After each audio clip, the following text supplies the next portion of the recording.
Hello my dear student, welcome back to our YouTube channel R R nursing classes.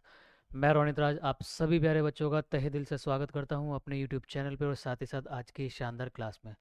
आज की ये जो class है बेटा बहुत ही इम्पोर्टेंट होने वाली है, खासकर उन बच्चों के लिए जो कि अभी बीएससी नर्सिंग के अंदर एंटर हुए हैं। जी हाँ, वो न्यू स्टूडेंट्स जिन्होंने बीएससी नर्सिंग के 2025 टू 26 के सेशन में जो एडमिशन लिया है, उन बच्चों के लिए ये क्लास बहुत ही ज़्यादा इंपॉर्टेंट होने वाली है, क्योंकि आज की क्लास में हम स्टार्ट करेंगे अपना बीएससी नर्सिंग फर्स्ट सेमेस्टर का सब्जेक्ट साइकोलॉजी।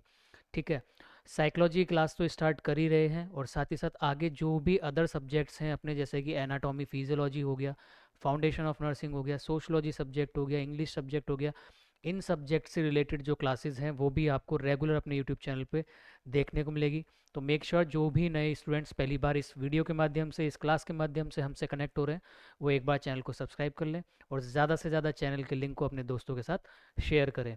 ठीक है, बीएससी नर्सिंग की साइकोलॉजी स्टार्ट करने से पहले थोड़ी सी जनरल बातें अपन लोग कर लेते हैं अपने फर्स्ट सेमेस्टर से रिलेटेड।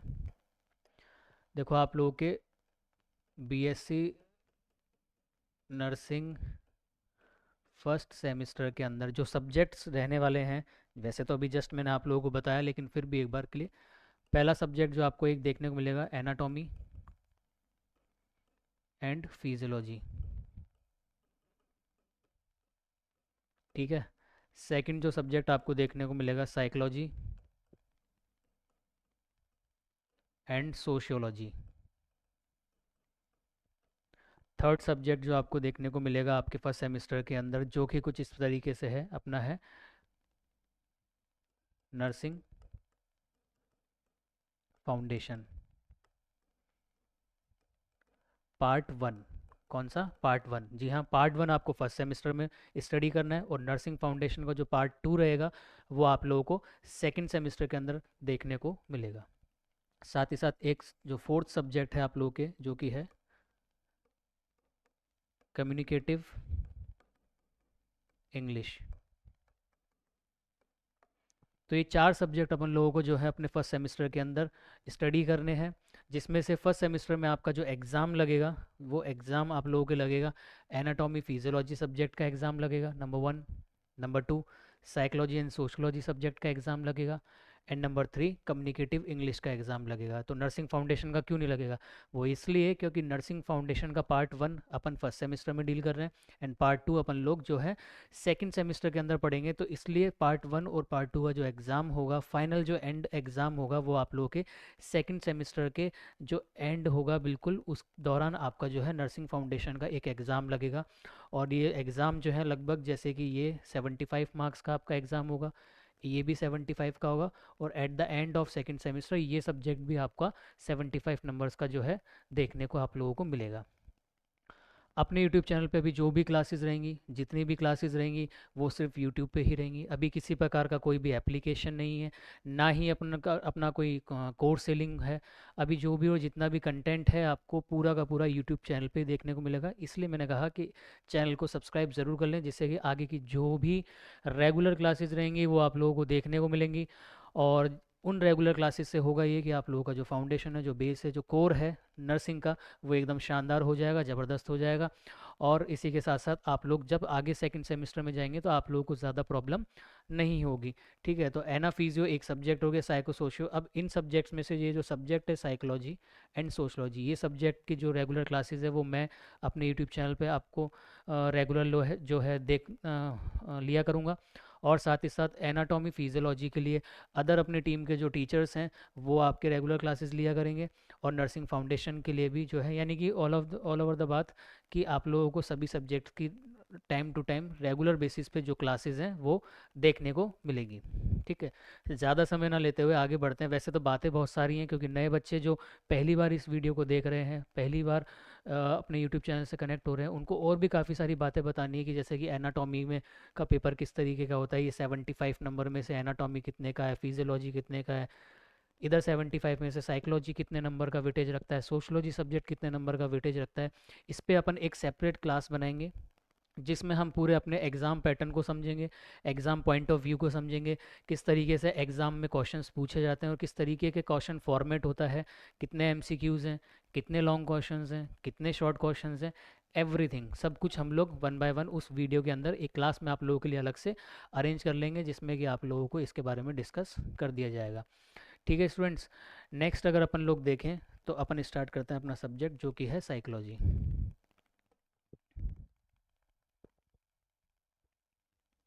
ठीक है, स्टार्ट करते हैं साइकोलॉजी।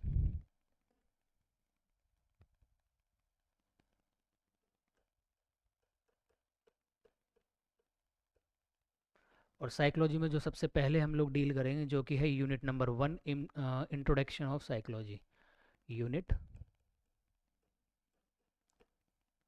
वैसे तो कुछ ओल्ड क्लासेस जो हैं ऑलरेडी अपने यूट्यूब चैनल पे रखी हुई हैं, तो चाहें तो आप वहाँ से भी देख सकते हैं, लेकिन अभी ये एक रिफ़्रेश कंटेंट है, बिल्कुल नया कंटेंट है, नई क्लास नई शुरुआत, तो ज़्यादा से ज़्यादा बेहतर कोशिश की जाएगी कि आपको अच्छे से अच्छा कंटेंट डिलीवर किया जाए, और जितना जल्द हो सके या थोड़ा टाइम लग जाए आप लोगों का सिलेबस पूरा कंप्लीट कराया जाए। ठीक है, तो unit number 1 psychology, introduction of psychology unit का नाम है। इस यूनिट के अंदर हम लोग क्या पढ़ेंगे, इस यूनिट के अंदर जो टॉपिक्स हम लोग डील करेंगे जैसे कि है, पहले एक बार टॉपिक देख लेते हैं। ये सिलेबस आपका आईएनसी के न्यू पैटर्न के अकॉर्डिंग है। ठीक है, ओके लिखते हैं। Introduction of psychology, definition of psychology, scopes and it's branches, psychology की क्या स्कोप्स हैं, क्या ब्रांचेस हैं, मेथड्स ऑफ साइकोलॉजी, सिग्निफिकेंस या कहें कि importance of psychology, and relation of psychology with other subject. तो बेटा ये कुछ पॉइंट है, introduction, definition, scopes, method, significance, relations. ये टॉपिक जो है आपके फर्स्ट यूनिट के अंदर आपको according to our new syllabus pattern देखने को मिलेंगे। और अपन भी जो है आईएनसी से कम कुछ नहीं पढ़ेंगे, जितना आईएनसी ने लिखा है उतना तो पढ़ेंगे ही पढ़ेंगे, और उससे ज़्यादा की कोशिश की जाएगी आप लोगों तक कंटेंट डिलीवर करने की। इसमें से एक मेन चीज़ जो अपन लोगों को ध्यान देनी है वो ये है साइकोलॉजी के अंदर, कि काफ़ी बच्चे जो हैं ऑफलाइन भी मेरे से पूछते हैं कि सर आखिरकार हम ये जो सब्जेक्ट है साइकोलॉजी उसको अपने बीएससी नर्सिंग के अंदर क्यों स्टडी करते हैं। देखो 12th क्लास तक तो तुम्हारा ये सब्जेक्ट था नहीं, कभी पढ़ा था क्या, नहीं पढ़ा था ना। पहली बार अपन लोगों के लिए सब्जेक्ट अपन को देखने को मिल रहा है। और ये साइकोलॉजी जो सब्जेक्ट है मोस्टली आप लोगों को बीए स्ट्रीम्स के अंदर देखने को मिलेगा, जनरल बीएससीज में भी देखने को मिलेगा। अब अपने नर्सिंग में आखिरकार साइकोलॉजी का क्या इंपॉर्टेंस है, तो इस सवाल का जवाब आपको यहाँ पे मिल जाएगा। सिग्निफिकेंस या इम्पोर्टेंस ऑफ साइकोलॉजी की, आखिरकार हम लोग साइकोलॉजी अपने नर्सिंग के अंदर क्यों स्टडी करते हैं, इतना इंपॉर्टेंस क्यों है साइकोलॉजी का, वो हम लोग देखेंगे आगे की क्लास में। और यहाँ तक के लिए वेट करें, वेट तो खैर पूरी यूनिट का लिए करना है, यहाँ तक अपन को पहुँचना है जब भी अपनी पूरी यूनिट्स जो है क्लियर हो पाएगी। तो स्टार्ट करेंगे सबसे पहले इंट्रोडक्शन से। किससे स्टार्ट करेंगे, इंट्रोडक्शन। सब्जेक्ट है साइकोलॉजी, बोर्ड पे नाम लिखा हुआ है साइकोलॉजी। साइकोलॉजी को पहले हिंदी में देख लो क्या कहते हैं, साइकोलॉजी को बेटा हिंदी में कहते हैं मनोविज्ञान। क्या कहेंगे, मनोविज्ञान, यानी कि मन का विज्ञान। ठीक है, मनोविज्ञान यानी कि साइकोलॉजी को पढ़ने से पहले अब अपन एक और सब्जेक्ट को पढ़ेंगे। अब आप लोग सोचोगे कि सर ये क्या कर रहे हो, अभी तक तो साइकोलॉजी साइकोलॉजी कर रहे थे, अब एक और सब्जेक्ट की बात कर रहे हैं। ज़रूरी है, क्योंकि साइकोलॉजी सब्जेक्ट कहाँ से डिराइव हुआ है, कहाँ से इसका जो है एक तरीके से जन्म हुआ है, वो भी देखना ज़्यादा ज़रूरी होता है। तो साइकोलॉजी सब्जेक्ट के साथ पढ़ने से पहले एक बार के लिए यहीं पर रुक जाओ, पहले सोचो और सुनो और समझो कि अपन जो सब्जेक्ट पढ़ेंगे, पहले एक बार फिलॉसफी। फिलॉसफी सा एक ऐसा सब्जेक्ट है जिसको हम हिंदी में दर्शन शास्त्र कहते हैं। ठीक है, और फिलॉसफी सब्जेक्ट से ही कहीं ना कहीं अपना ये जो सब्जेक्ट है साइकोलॉजी वो निकल के आता है। फिर पहले साइकोलॉजी अलग से कोई सेपरेट सब्जेक्ट नहीं था, पहले साइकोलॉजी जो सब्जेक्ट है एक तरीके से वो उसको फिलॉसफी के अंदर ही पढ़ा जाता था। फिलॉसफी सब्जेक्ट को हम हिंदी में दर्शन शास्त्र कहते हैं, और साइकोलॉजी सब्जेक्ट को हम हिंदी में मनोशास्त्र कहते हैं। अब यहाँ पे दो तीन कुछ इंपॉर्टेंट पॉइंट्स हैं जो कि आप लोगों को जानने चाहिए, कि जैसे कि अपन लिखते हैं इसमें वन बाय वन, कि ये किसकी बात कर रहे हैं अपन, ये यहाँ बात कर रहे हैं फिलोसफी की। The father of philosophy is, father of philosophy के नाम से किसको जाना जाता है, फादर ऑफ फिलोसफी के नाम से सुकरात को जाना जाता है। ठीक है, तो सुकरात कौन थे? सुकरात एक अपने टाइम के बहुत ही क्या फेमस फिलोसोफर थे, जिन्होंने एक तरीके से जो सब्जेक्ट है फिलोसफी, इसकी संरचना करी, इसको बनाया। ठीक है, पहला पॉइंट क्लियर है। अब जैसे कि मैंने अभी कहा कि साइकोलॉजी सब्जेक्ट को हम लोग फिलोसफी सब्जेक्ट के अंदर ही डील करते थे। क्या कहा? साइकोलॉजी सब्जेक्ट को फिलोसफी सब्जेक्ट के अंदर ही डील करते थे। कहाँ पे डील करते थे भाई? कोई रखा हुआ थोड़ी ना था जो डील कर लेते थे, है? फिलोसफी सब्जेक्ट के अंदर एक ब्रांच हुआ करती थी। फिलोसफी सब्जेक्ट में एक ब्रांच थी और उस ब्रांच का नाम था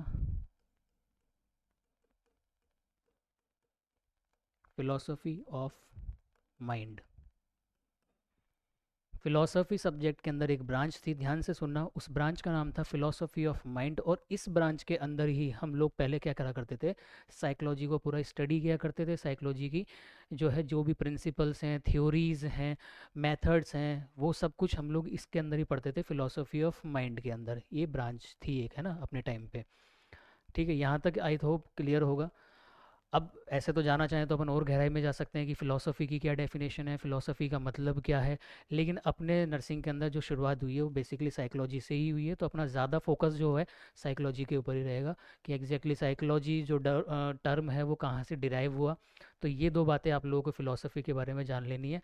और एक तीसरी बात और है जो अपन लिख लेते हैं, जिससे कि तुम्हारे नोट्स भी हो जाएं अपने पास। द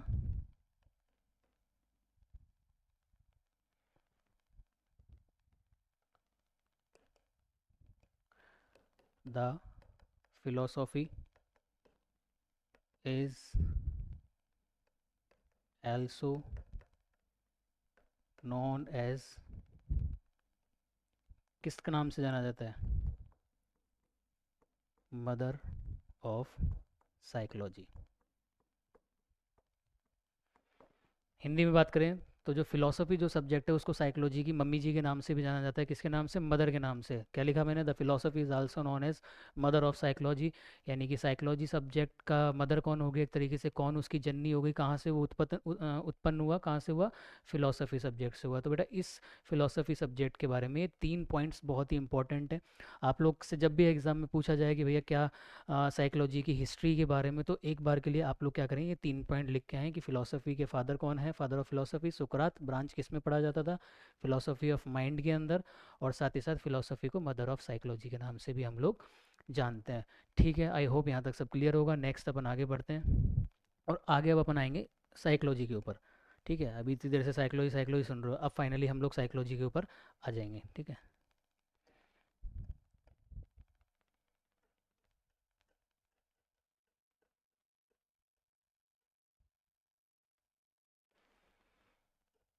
साइकोलॉजी के बारे में अब लोग जो है हम लोग डिस्कस करेंगे। ठीक है, साइकोलॉजी के बारे में अब देखो, ये तो पता लग गया कहाँ से ये डिराइव हुआ, कहाँ से ये डिस्कवर हुआ। अब खुद इंडिविजुअल साइकोलॉजी के बारे में देखेंगे हम लोग कि इस वर्ड जो साइकोलॉजी है इसका मतलब क्या है, किन किन फिलोसोफर्स ने ये जो वर्ड है उसका क्या मतलब दिया, कब दिया, और क्या क्या डेफिनेशंस इसकी रही, वो सब हम लोग देखेंगे। तो सबसे पहली बार जो ये वर्ड है साइकोलॉजी, द टर्म साइकोलॉजी, देखते हैं। पॉइंट टू पॉइंट है, इंपॉर्टेंट पॉइंट्स हैं सब के सब, इसलिए यहाँ स्टार बना देता हूँ जिससे कि आप लोग ध्यान रखें।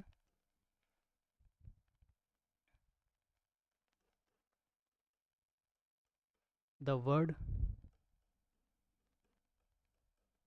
Psychology is firstly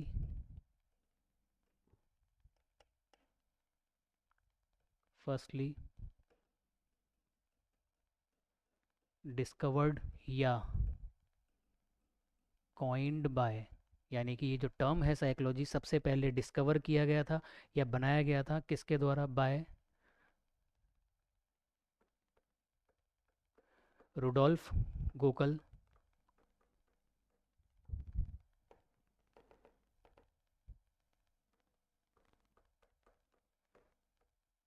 Rudolf Gockel एक अपने टाइम के वो भी जाने माने फिलोसोफर थे, और उन्होंने क्या किया था, सबसे पहली बार ये जो टर्म है साइकोलॉजी इसको डिस्कवर किया था, इसको कॉइंड किया था, यानी कि इसको बनाया था। ठीक है, या यूज़ किया था भी बोल सकते हैं। कब? इन 1590। 1590 को हाईलाइट कर देता हूँ मैं। कब किया था? 1590 के अंदर। रुडोल्फ गोखले पहले ऐसे व्यक्ति थे जिन्होंने क्या किया था, साइकोलॉजी जो टर्म है उसको यूज़ किया था 1590 के अंदर। अच्छा, कहाँ यूज़ किया था? किसी दीवार पे थोड़ी ना लिख दिया था, किसी पेज पे थोड़ा ना लिख दिया था, या कहीं इधर उधर थोड़ा ना लिख दिया था। तो कहाँ यूज़ किया था? इन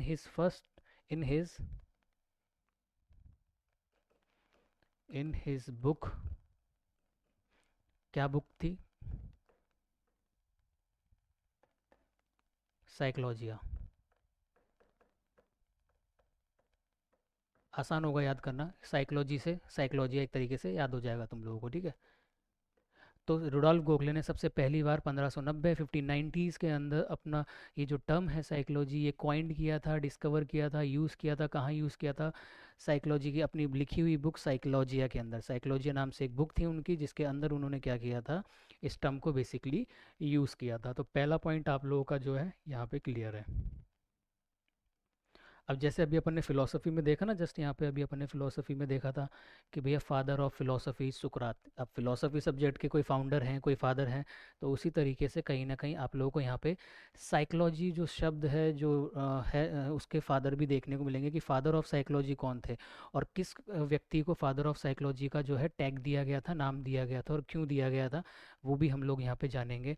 देखो यहाँ पे काफ़ी सारे एमसीक्यूज क्वेश्चन अपन लोगों के बन जाते हैं। जैसे कि रुडोल्फ गोखले, 3 एमसीक्यूज तो तुम्हारे यहीं पे ही हो गए।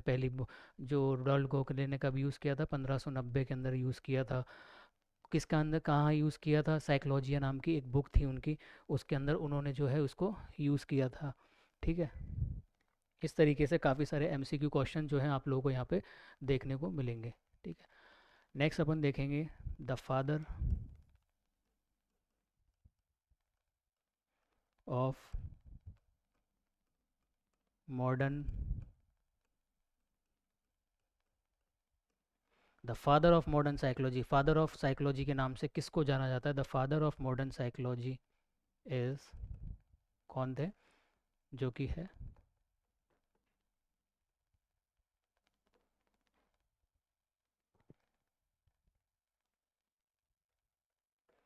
विलहेलम वुंड। तो फादर ऑफ फिलोसफी के नाम से जिन्हें जाना जाता था, उनका नाम था विलहेलम वुंड। विलहेलम वुंड पहले ऐसे फिलोसोफर थे जिन्होंने, या जिनको फादर ऑफ साइकोलॉजी का जो है एक तरीके से टैग मिला था। अच्छा, क्यों मिला था? ये बड़ी इंटरेस्टिंग बात है भैया। The father of modern psychology is Wilhelm Wundt. क्यों बोला गया था? क्योंकि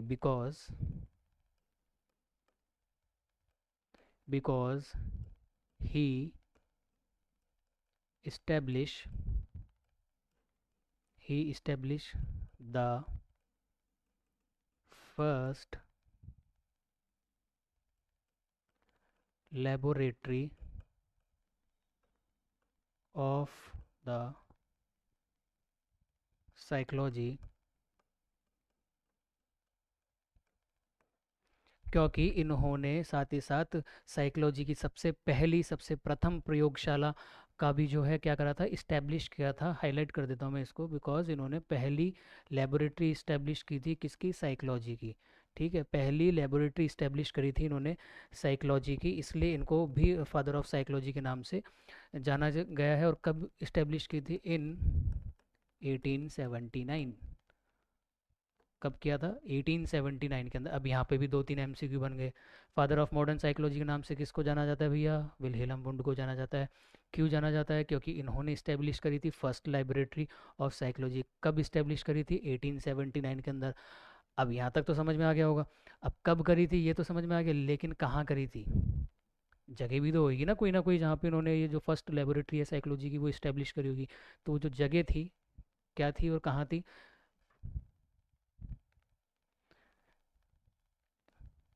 एट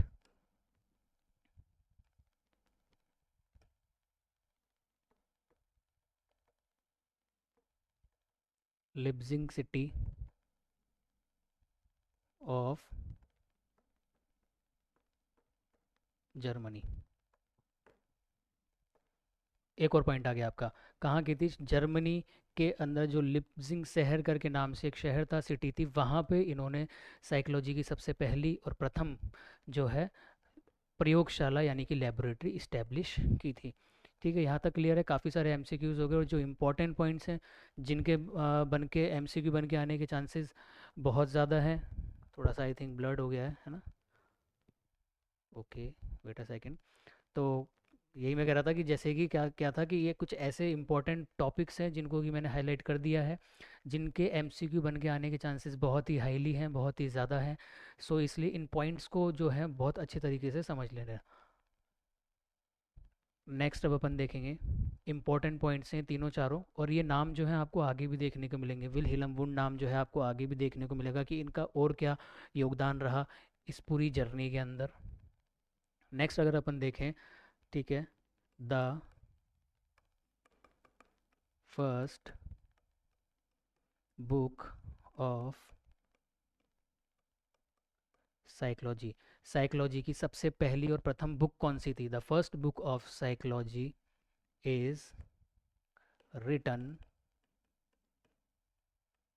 या हम लोग कहें गिवन बाय, किसके द्वारा दी गई? Given by William James. एक और नाम आप लोगों के सामने यहाँ पे हाजिर हो गया, कौन है? William James. तो विलियम जेम्स के द्वारा जो है साइकोलॉजी की सबसे पहली बुक दी गई, और अब बुक दी गई है तो उस बुक का कुछ नाम भी होगा। By the William James, and its name is, क्या नाम था? Principal of psychology.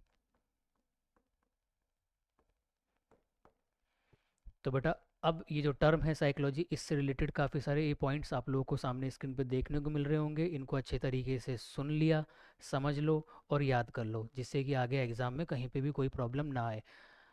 तो ये कुछ इंपॉर्टेंट पॉइंट हो गया। साइकोलॉजी वर्ड किसने दिया? रुडोल्फ गोखले ने दिया। कब दिया? 1590 के अंदर दिया। कहाँ पे यूज़ किया? साइकोलॉजी बुक के अंदर यूज़ किया।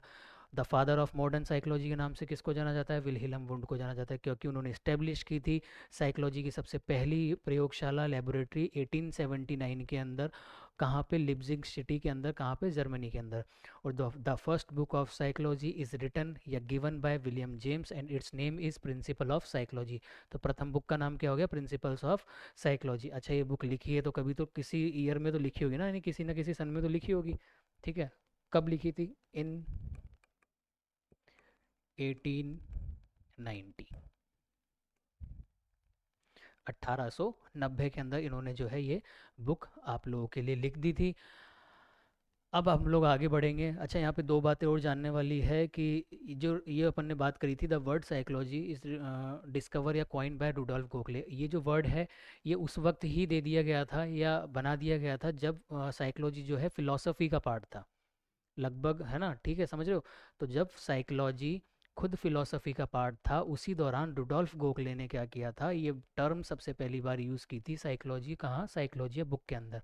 उसके बाद में धीरे धीरे क्या हुआ आगे जाके, काफ़ी सारे ऐसे फिलोसोफर्स रहे जिन्होंने क्या किया, फिलोसफी सब्जेक्ट से साइकोलॉजी सब्जेक्ट को दूर किया और एक नया इंडिविजुअल एक सब्जेक्ट बनाया। आगे हम लोग बढ़ते हैं और आगे हम लोग ये देखेंगे कि साइकोलॉजी ये जो टर्म है बेसिकली इसका मतलब क्या होता है। तो थोड़ा सा फोकस रहना, बड़ा इंटरेस्टिंग होने वाला है क्लास अपना। क्या देखेंगे हम लोग? अब टर्म के बारे में बताएंगे।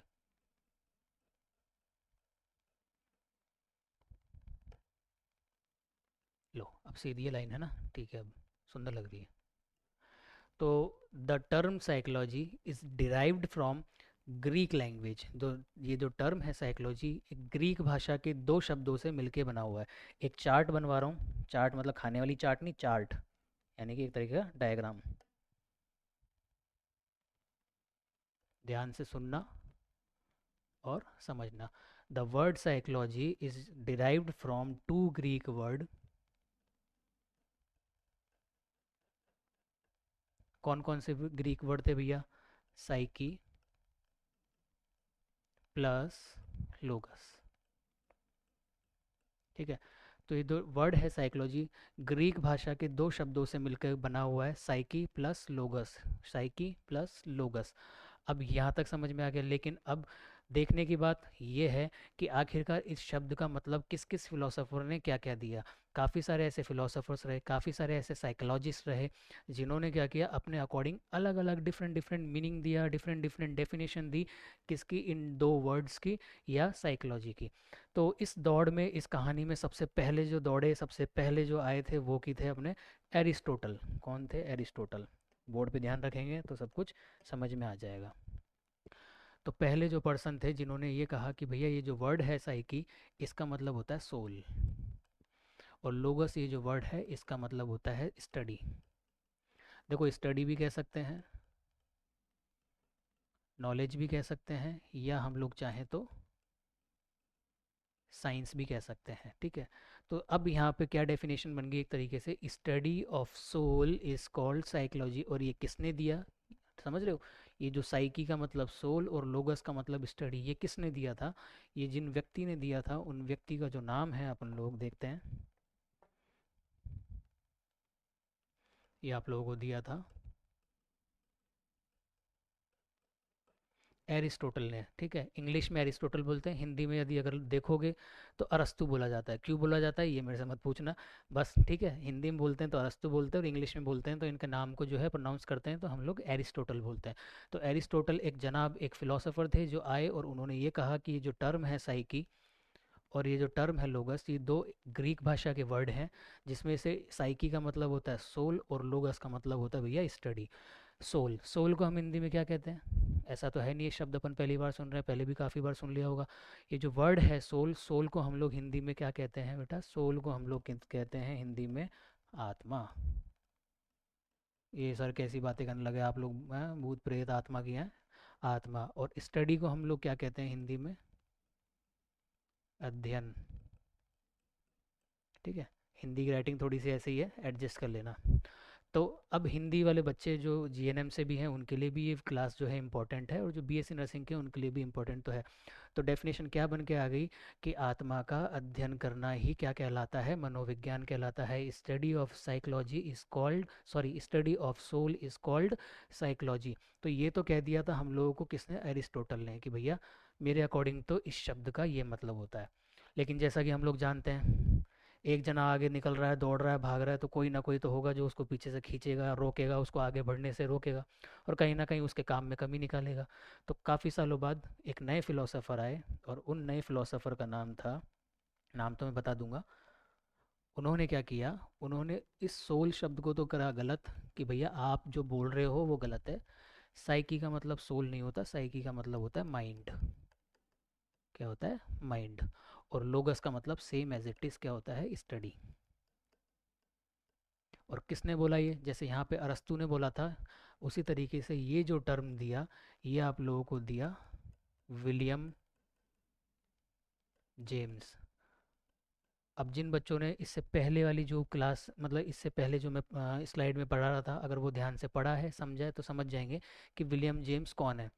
विलियम जेम्स कौन थे? जस्ट थोड़ा सा अगर अपन बैक जाएंगे यहाँ पे, तो लिखा हुआ है the first book of psychology is written by William James 1890 के अंदर, और बुक का नाम था प्रिंसिपल्स ऑफ साइकोलॉजी। तो विलियम जेम्स का यहाँ पे ये योगदान रहा, और आगे जो है उनका साथ ही साथ ये भी योगदान रहा कि वो आए और उन्होंने अरस्तु को ये कहा कि भैया आप जो बोल रहे हैं वो गलत बोल रहे हैं। एरिस्टोटल को ऐसा कहा किसने? विलियम जेम्स ने, कि ये जो वर्ड आपने यूज़ किया है सोल यानी कि आत्मा, ये गलत है। क्यों गलत? अब जब अगर ये इसको गलत साबित कर रहे हैं तो ये भी तो पूछेंगे ना साहब कि ऐसा क्यों हो गया, क्या हो गया जो आपने हमें गलत किया। तो उसके लिए विलियम जेम्स ने एक सवाल पूछा एरिस्टोटल से, कि भैया सोल का हिंदी मतलब होता है आत्मा, क्या आत्मा को देखा जा सकता है? नहीं। तो जब किसी चीज़ को देखा नहीं जा सकता, तो उसका अध्ययन कैसे करेंगे? क्या परिभाषा बनी थी यहाँ अपनी, कि आत्मा का अध्ययन, स्टडी ऑफ सोल। तो सोल को क्या कोई देख सकता है? तुम में से कोई देख सकता है कि भैया सोल को? कोई भी नहीं देख सकता। तो जो चीज़ विजिबल ही नहीं है, जिस चीज़ को देखा ही नहीं जा सकता, तो उसको स्टडी कैसे करेंगे हम लोग? फॉर एग्जाम्पल, ये मेरे हाथ में पेन है, तो इसको अपन देख पा रहे हैं ना कि ये पेन है, ब्लैक कलर का है, इसमें एक पॉइंट है, यहाँ पे इस पर कुछ लिखा हुआ भी है। तो इस तरीके से तो ये चीज़ विजिबल है, विजिबल है इसलिए तो हम इसकी स्टडी कर पा रहे हैं, ठीक है। अगर ये विजिबल ही नहीं है, सोल जैसी कोई चीज़ विजिबल ही नहीं है, तो स्टडी क्यों करेंगे या कैसे करेंगे? तो इसलिए विलियम जेम्स ने एरिस्टोटल को तो किया भैया गलत कि आप जो बोल रहे हैं साहब बिल्कुल गलत है। तो अरिस्टोटल ने जब ये पूछा था भैया इनके इन्होंने या इनके शिष्यों ने जिन्होंने भी ये पूछा कि भैया फिर दूसरा शब्द क्या होगा, तो दूसरा शब्द इन्होंने दिया साइकी का मतलब माइंड। तो यहाँ पे एक नई परिभाषा निकल के आ गई, study of mind is called psychology. और माइंड को हम लोग हिंदी में क्या कहते हैं मेरे बच्चों, माइंड को हम हिंदी में कहते हैं मन। तो मन का अध्ययन क्या कहलाता है, मनोविज्ञान कहलाता है, ऐसा विलियम जेम्स का कहना था। फिर काफ़ी साल बीत गए, काफ़ी साल बीत गए, ठीक है। फिर एक और नए फिलोसोफर आए और उन्होंने क्या करा, उन्होंने विलियम जेम्स को गलत साबित कर दिया भैया। चलो देखते हैं आगे इस रेस में और कौन कौन व्यक्ति आए और उन्होंने क्या क्या अहम योगदान अपनी तरफ से दिए। तो एक नए फिलोसोफर आए, उन्होंने ये कहा कि जो वर्ड है माइंड ये गलत है, इसकी जगह आएगा कॉन्शियस एक्सपीरियंस। और सोल लोगस का मतलब तो अपना स्टडी होगा ही होगा। और ये टर्म किसने दिया, ध्यान से सुनना, विल हेलम वुंड। सुनाई सुना सा लग रहा है नाम, पढ़ लिया पहले, कहाँ पढ़ा, बताऊंगा अभी वापस। तो विल हेलम वुंड एक न्यू फिलोसोफर आए और उन्होंने क्या किया, विलियम जेम्स को गलत साबित किया और ये कहा कि आपने जो टर्म यहाँ पे यूज़ किया है मन यानी कि माइंड, ये गलत है, ये सही नहीं है। माइंड की जगह जो टर्म इन्होंने नया यूज़ किया जो कि था कॉन्शियस एक्सपीरियंस। तो एक नई परिभाषा, एक नई डेफिनेशन निकल के आई, study of conscious experience is called psychology. ठीक है। अब वही सवाल जो विलियम जेम्स ने अरिस्टोटल से किया था, वही सेम सवाल इधर जो है विलियम जेम्स ने भी कर लिया भैया कि आपने मुझे गलत साबित किया, कैसे किया, क्यों किया, ऐसी क्या बात रही। ठीक है। तो उसकी ये बात रही कि विल हेलम वुंड ने भी ये पूछा कि माइंड, माइंड को हिंदी में क्या कह रहे हैं, मन। तो क्या मन को देखा जा सकता है, नहीं देखा जा सकता। सेम कहानी कि जिस चीज़ को देखा ही नहीं जा सकता तो उसका स्टडी कैसे करेंगे। जब आपने सेम सवाल उससे उनसे किया था, एरिस्टोटल और उनकी टीम से, कि भैया आप लोग तो सोल को देख ही नहीं सकते तो आप लोग उसका स्टडी कैसे कर रहे हैं, तो आप खुद क्यों भूल गए कि माइंड, माइंड यानी मन, मन को भी नहीं देखा जा सकता। अरे हम ब्रेन को पढ़ते हैं, आप एनाटॉमी में क्या पढ़ते हो, फिजियोलॉजी में क्या पढ़ते हैं अपन लोग, अपना सब्जेक्ट है ना फिजियो, उसके अंदर हम पढ़ेंगे ब्रेन के बारे में, ब्रेन की स्ट्रक्चर के बारे में, ब्रेन की फंक्शनिंग के बारे में, ब्रेन के बारे में हम लोग पढ़ते हैं क्योंकि ब्रेन को देखा जा सकता है। ठीक है, उसका वेट पता लगाया जा सकता है, उसका टेक्सचर कैसा है, उसका कलर कैसा है, उसकी क्या फंक्शनिंग्स है, क्या फिजियोलॉजी है, उसको हम लोग देख सकते हैं। तो इसलिए हम ब्रेन की स्टडी करते हैं। लेकिन यहाँ पे आया मन, तो मन क्या है, कुछ भी नहीं है मन, तो कैसे पढ़ोगे भाई मन को, कहीं आसपास घूम रहा है मन, नहीं घूम रहा ना, तो कैसे पढ़ लेंगे हम लोग। तो इसीलिए विल हेलम वुड ने विलियम जेम्स को बोला कि साहब आप गलत हैं, study of mind is not called psychology, मन का अध्ययन मनोविज्ञान नहीं है। तो इन्होंने पूछा साहब फिर क्या है, इन्होंने कहा कॉन्शियस एक्सपीरियंस की स्टडी करना साइकोलॉजी कहलाता है। अच्छा, कॉन्शियस एक्सपीरियंस को हिंदी में क्या कहते हैं, हिंदी में मैं इसलिए बता रहा हूँ क्योंकि ये फर्स्ट यूनिट है और इसको अगर हम लोग अच्छी तरीके से सुनेंगे, समझेंगे, याद करेंगे तो आगे की यूनिट्स में हम लोगों को थोड़ा सा ईजी रहेगा, हम लोगों को ज़्यादा है ना परेशान नहीं होना पड़ेगा। ऐसा नहीं है कि सब गायब हो गया। तो कॉन्शियस एक्सपीरियंस को हम लोग हिंदी में कहते हैं एक तरीके से चेतना का अध्ययन करना। तो चेतना का अध्ययन करना, अच्छा अब चेतना क्या हो गई, कॉन्शियस एक्सपीरियंस क्या हो गया। बेटा कॉन्शियस एक्सपीरियंस का मतलब हो गया कि कोई भी पर्सन, कोई भी व्यक्ति क्या एक्सपीरियंस कर रहा है अपनी लाइफ में, उसकी स्टडी करना। मान लो सामने आप खड़े हो कहीं पे और आपके सामने दो व्यक्ति खड़े हैं, दो पर्सन खड़े हैं। अब आप कैसे पता लगा, आप ये पता लगाना, सॉरी आपको ये पता लगाना है कि सामने वाला व्यक्ति क्या एक्सपीरियंस कर रहा है, क्या अनुभव कर रहा है और क्या वो फील कर रहा है। तो उसका अध्ययन मनोविज्ञान कहलाता है, ऐसा विलियम वुड ने अपन को कह दिया। लेकिन यहीं पे गाड़ी नहीं रुकी भैया, गाड़ी पहुंच गई और आगे। कहाँ पहुंच गई गाड़ी अपनी, गाड़ी पहुंच गई पहुंचते पहुंचते, कहाँ पहुंच गई, पहुंचाते हैं चलो गाड़ी को। काफ़ी सालों बाद एक नए फिलोसोफर आए और उन्होंने क्या करा, विल्हेल्म वुंड को गलत साबित कर दिया कि भैया आप भी गलत हो। आप कैसे गलत हो, क्यों गलत हो, वो उन्होंने बताया। उन्होंने बोला, और उनका नाम पहले लिख देता हूँ मैं आपको, जे बी वॉटसन। ठीक है, जे बी वॉटसन नाम करके एक फ़िलोसोफ़र आए। उन्होंने क्या करा, उन्होंने कहा कि भैया आपने जो टर्म यूज़ किया है कॉन्शियस एक्सपीरियंस, ये बिल्कुल गलत है, ये सही नहीं है, ये बिल्कुल गलत है। इसकी जगह जो टर्म आएगा जो कि है बिहेवियर।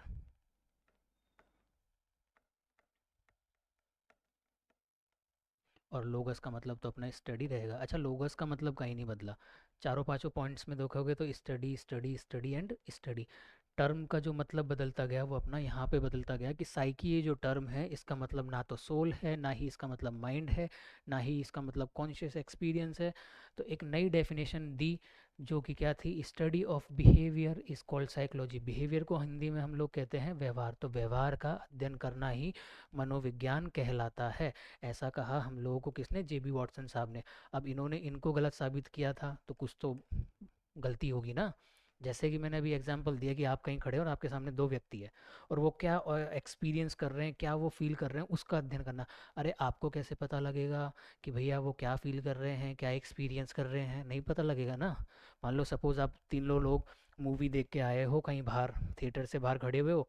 अब आपको क्या पता सामने वाले जो दो व्यक्ति आपके सामने खड़े हो उनको मूवी कैसे लगी। ऐसा हो सकता है एक का ऑब्जर्वेशन या एक का फीलिंग है, एक का एक्सपीरियंस अलग हो, किसी एक पर्सन को मूवी अच्छी लगी हो, किसी एक पर्सन को मूवी अच्छी ना लगी हो। तो इसमें क्या हो गया कि तो आप कैसा पता लगा लेंगे। ठीक है, जनरली हम पूछ सकते हैं कि भाई ठीक है, लेकिन बिना पूछे समझे हम लोग कैसे पता लगा पाएंगे, नहीं पता लगा पाएंगे। तो हमारे साथ होगा क्या, तो यहाँ पे जब हमको नहीं पता, क्योंकि इंसान के दिमाग में कब कैसे कहाँ क्या चल रहा है। कभी कभार तो क्या होता है सेम सिचुएशन के लिए कभी पर्सन बहुत अच्छा सोच रहा होता है, अचानक से फिर वो नेगेटिव सोचने लग जाता है। तो हम ह्यूमन माइंड को जो है एक तरीके से स्टडी नहीं कर सकते। कोई भी पर्सन क्या एक्सपीरियंस कर रहा है, उसके दिमाग में क्या चल रहा है, हम उसका अंदाज़ा नहीं लगा सकते। तो इसीलिए कॉन्शियस एक्सपीरियंस जो है टर्म को जो है रॉन्ग साबित कर दिया गया और जो एक नया टर्म आया जो कि है बिहेवियर। और यहाँ पे जाके कहानी रुक गई। क्या हो गया, यहाँ पे कहानी रुक गई और इससे आगे कहानी नहीं बढ़ी। तो तब से लेके from that moment to till अभी तक हम लोग जो डेफिनेशन पढ़ते हैं साइकोलॉजी की, जो यही है कि study of human behaviour is called psychology. व्यवहार का अध्ययन करना ही मनोविज्ञान कहलाता है। इस टर्म के बाद में कोई भी ना तो ऐसा फिलोसोफर आया, ना ही कोई ऐसा साइकोलॉजिस्ट आया जिन्होंने जे बी वॉटसन को और या इनके टर्म को गलत साबित किया होगा। फ्रॉम दैट मोमेंट जब से लेके आज तक, यानी कि जब हमने नर्सिंग की थी तब भी हमने ये डेफिनेशन पढ़ रहे थे, और आज तुम लोग नर्सिंग कर रहे हो तो तुम लोग भी यही डेफिनेशन पढ़ रहे हो कि भैया study of behaviour is called psychology.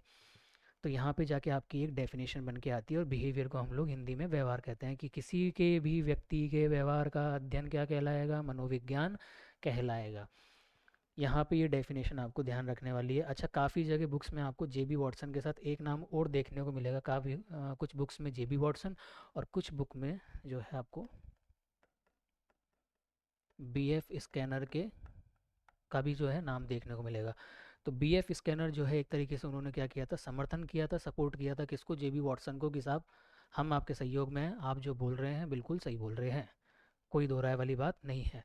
तो इस चीज़ का आप लोग ध्यान रखें विशेष तौर पे। तो यहाँ पे जाके आप लोगों का ये जो टर्म है साइकोलॉजी वो कंप्लीट होता है। ठीक है, क्या क्या पढ़ लिया अभी तक अपन ने, एक बार थोड़ा सा क्विकली रिवाइज कर लेते हैं। इंट्रोडक्शन स्टार्ट किया था जिसमें कि हमने पहले फ़िलॉसफ़ी के बारे में देखा, फिर उसके बाद हमने साइकोलॉजी के कुछ बेसिक टर्म्स के बारे में देखा, किस किस ने कौन कौन सी डेट को क्या क्या दिया।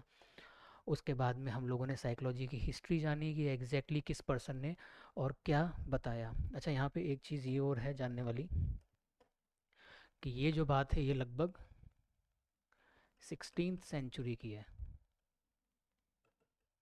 और ये जो बात है लगभग 17th सेंचुरी की है, और ये जो बात है लगभग 19th सेंचुरी की, और ये भी जो बात है लगभग 19th सेंचुरी की। तो देख रहे हो कितने कितने सालों का अंतर था, कितने कितने सालों का अंतर था, जब जाके किसी एक पर्सन ने किसी दूसरे पर्सन को जिसने पहले जो मीनिंग दी थी उसको गलत साबित किया। ठीक है, तो यहाँ पे जाके अपना ये जो कोर कंसेप्ट है यहाँ पे कंप्लीट होता है। इसके आगे हम लोग बढ़ते हैं। अब हम डिस्कस पता क्या करेंगे, अब हम डिस्कस करेंगे इस टर्म के बारे में कि ऐसा क्या हुआ कि साहब तब से लेके आज तक कोई भी व्यक्ति इस टर्म को गलत ही साबित नहीं कर पाया। कोई तो ऐसी बात हुई होगी ना, सबके काम में कोई ना कोई गलती निकली, बिहेवियर में कोई गलती नहीं निकली, क्यों, वो हम देखेंगे कि अब हम देखेंगे कि बिहेवियर किसे कहते हैं भैया। तो अब आप लोग साइकोलॉजी से अब आओ धीरे धीरे आगे बिहेवियर पे। टर्म लिख लेता हूँ मैं, बिहेवियर। बिहेवियर का मतलब क्या होता है, हिंदी में कहते हैं व्यवहार। ठीक है, अब हम व्यवहार का अध्ययन कर सकते हैं साहब, देखो कैसे कर सकते हैं? कि हम किसी भी पर्सन को ऑब्जर्व कर रहे हैं और हमने देखा उसके पूरे बिहेवियर को, उसके व्यवहार को, वो किस तरीके से खा रहा है, किस तरीके की उसकी एक्टिविटीज़ हैं, वो इंटेलिजेंस ही उसकी देख सकते हैं, हम उसकी लर्निंग देख सकते हैं, हम उसके एक्शंस देख सकते हैं, वो किस तरीके के स्पोर्ट्स खेलता है वो देख सकते हैं, हम उसकी सैडनेस देख सकते हैं, इमोशंस देख सकते हैं, हैप्पीनेस देख सकते हैं, वो रो रहा है वो हम देख सकते हैं। व्यवहार के अंदर क्या होता है? आज आप किसी व्यक्ति से मिलते हो और वो आपसे दो 2 मिनट भी मिले और वो आपसे बहुत अच्छी तरीके से बात करे, उसका ड्रेसिंग सेंस भी अच्छा हो, उसके बॉडी बॉडी स्टाइल भी अच्छी हो, सब कुछ अच्छा हो, तो आप लोग क्या कहेंगे कि यार इस व्यक्ति का व्यवहार बहुत अच्छा है। और व्यवहार बनाओ तो वाक्य में ऐसा बनाओ कि कोई भी व्यक्ति आपसे 2 मिनट भी मिले और तो ये कह के जाए कि भाई बंदे में दम है और बंदे का व्यवहार और बिहेवियर बहुत ही प्यारा, बहुत ही सरल और बहुत ही अच्छा है। तो इस तरीके से हम लोग क्या कहेंगे कि भैया किसी भी पर्सन की जो सभी एक्टिविटीज़ हैं जो वो कर रहा है, उसका अपीयरेंस हो गया, उसके एक्शंस हो गए, उन सब को हम लोग ऑब्जर्व करते हैं और तब जाके हम लोग ये कहते हैं कि इस पर्सन का बिहेवियर बहुत अमेजिंग है, बहुत नाइस है, बहुत शानदार है। ठीक है। तो अब यहाँ पे पहले एक हम डिस्कस करेंगे बिहेवियर की डेफिनेशन। क्या डिस्कस करेंगे? बिहेवियर की डेफिनेशन। आसान सी डेफिनेशन देखेंगे, any activities which is performed by an individual, any activities which is performed by an individual during their entire life, and the sum of all these activities is called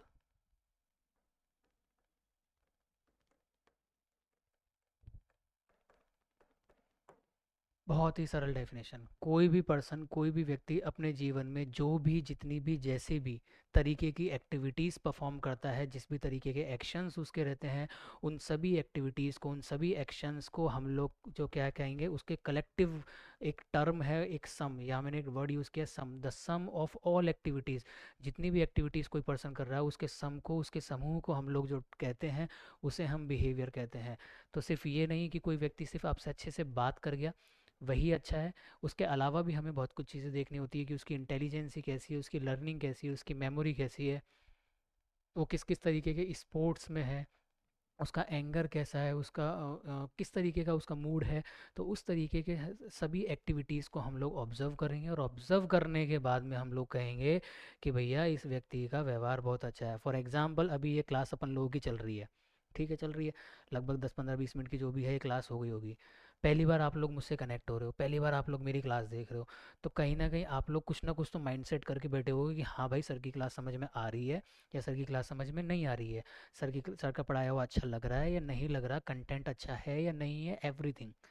तो कहीं ना कहीं आपके दिमाग में एक ऑब्जर्वेशन चल रहा है, आप एक चीज़ ऑब्जर्व कर रहे हो, मेरी स्टाइल, मेरी टीचिंग स्टाइल को ऑब्जर्व कर रहे हो, और उसके बिहाफ पे आप लोग एक पॉइंट ऑफ व्यू अपने दिमाग के अंदर सेट कर रहे हो कि हाँ भैया सर का पढ़ाया हुआ अच्छा है, यानी कि ओवरऑल सर का बिहेवियर कहीं ना कहीं अच्छा है। ठीक है। ये तो थोड़ी सी मेरी तारीफ हो गई, खैर। तो यहाँ पे हो गया आपका, any activities is perform by an individual during their entire life and the sum of all these activities called behaviour. Behaviour के अंदर कौन कौन सी एक्टिविटीज़ हो गई, सच एज एग्जाम्पल लिख लेते हैं बेटा, जैसे कि लर्निंग, थिंकिंग, कोई व्यक्ति किस तरीके से सोचता है, किसी की मेमोरी कैसी है, फिजिकल एक्टिविटीज़, आगे और डिस्कस करेंगे अभी अपन इसको, और इमोशंस एक्सेट्रा ईटीसी। तो ये कुछ पॉइंट इसके एग्जाम्पल हो गए। तो जब भी हम लोग कहेंगे कि भैया हम सामने वाले के व्यवहार हमें अच्छा लगा, तो उस दौरान हम लोग कुछ ये एक्टिविटीज़ उस पर्सन के अंदर ऑब्जर्व करते हैं, हम लोग देखते हैं कि वो पर्सन किस तरीके की एक्टिविटीज़ कर रहा है और किस तरीके से नहीं। बिहेवियर को और अच्छे तरीके से समझेंगे। देखो जब भी हम बिहेवियर की बात करें तो 3 तरीके की एक्टिविटीज़ आपको देखने को मिलेगी। कितनी तरीके की एक्टिविटीज़ देखने को मिलेगी? 3 तरीके की एक्टिविटीज़ अपन को जो है देखने को मिलेगी। तो वापिस एक बार टर्म लिखेंगे, बिहेवियर।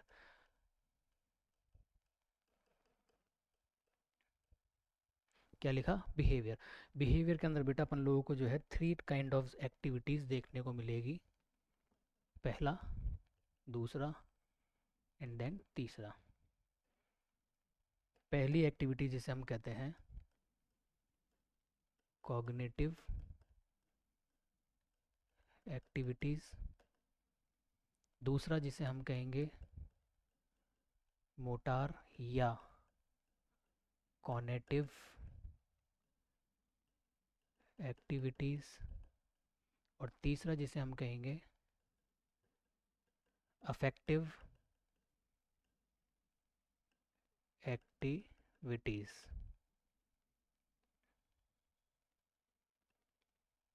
ठीक है, 3 activities, cognitive activities, second cognitive या मोटार एक्टिविटीज़, तीसरा अफेक्टिव एक्टिविटीज़।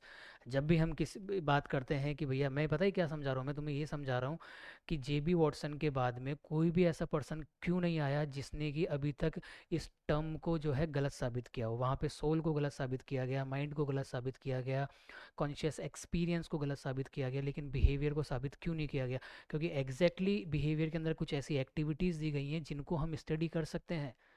वहाँ पे वो सारी चीज़ें ऐसी चीज़ें थी जिसको देखा ही नहीं जा सकता था, समझा ही नहीं जा सकता था, महसूस नहीं किया जा सकता था।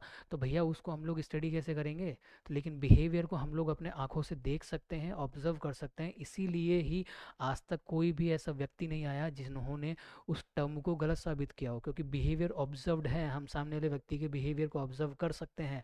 ठीक है, 3 तरीके की एक्टिविटीज़ होती है बेटा। तो जब भी ये टर्म सुनो ना जीवन में, कभी भी कॉग्निटिव एक्टिविटीज़, कॉग्निटिव का मतलब होता है रिलेटेड टू आवर ब्रेन। कहाँ से? रिलेटेड टू आवर ब्रेन, हमारे दिमाग से संचालित होने वाली चीज़ें, हमारे दिमाग से चलने वाली चीज़ें, रिलेटेड टू ब्रेन। एक लाइन लिख देता हूँ मैं तुम लोगों के लिए, कॉग्निटिव एक्टिविटीज़ में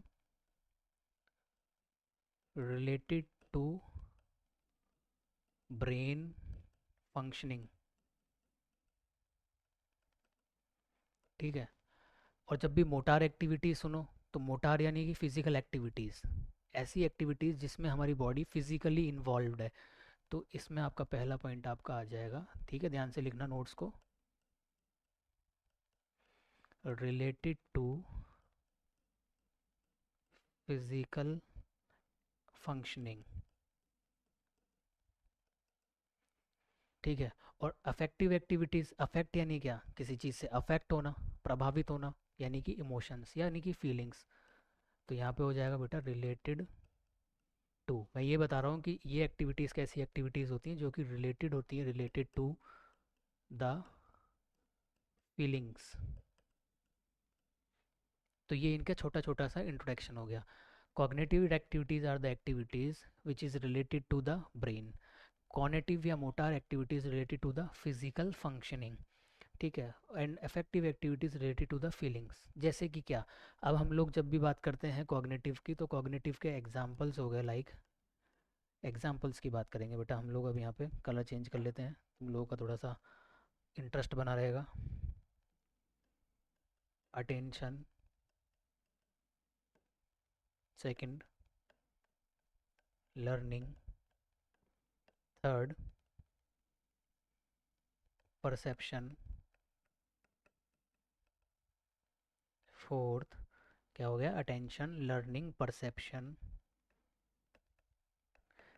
इंटेलिजेंसी,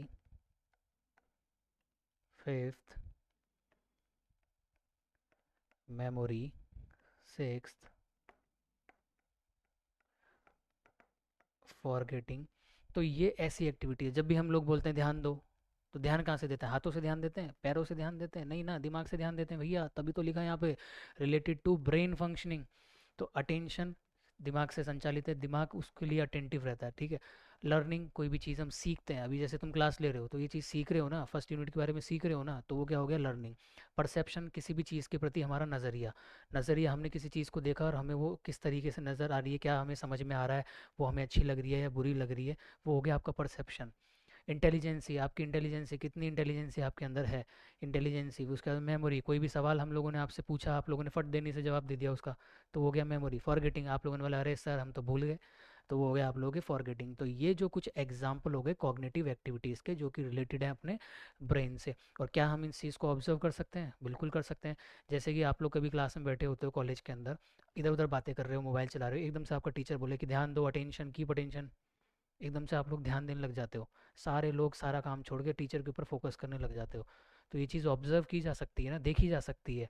आत्मा की तरह थोड़े ना है जो देखा ही नहीं जा सकता हो। लर्निंग, हम आपसे सवाल कर सकते हैं। मेमोरी, हम आपसे सवाल कर सकते हैं। इंटेलिजेंसी, हम आपका टेस्ट लेके देख सकते हैं। ठीक है। परसेप्शन, हम आपसे पूछ सकते हैं कि ये चीज़ आपको किस तरीके से परसीव हो रही है, इस चीज़ के बारे में आपकी क्या राय है, क्या कहना चाहते हो। तो ये सारे बच्चा जो एग्जाम्पल हो गए आपके कॉग्निटिव एक्टिविटीज़ से रिलेटेड हो गए। सेकंड, अगर अपन मोटार एक्टिविटीज़ के देखें तो इसमें तो पूछो ही मत, बहुत सारे हैं, कन्फ्यूज ही नहीं होना है अपने को।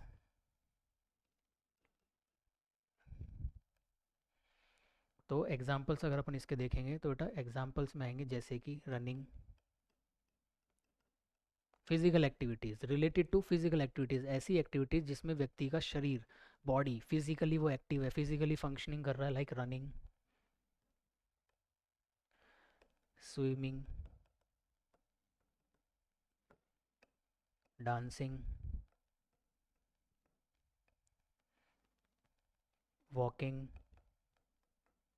या किसी भी प्रकार का कोई भी कैसा भी स्पोर्ट्स या गेम्स, एनी स्पोर्ट्स या गेम्स।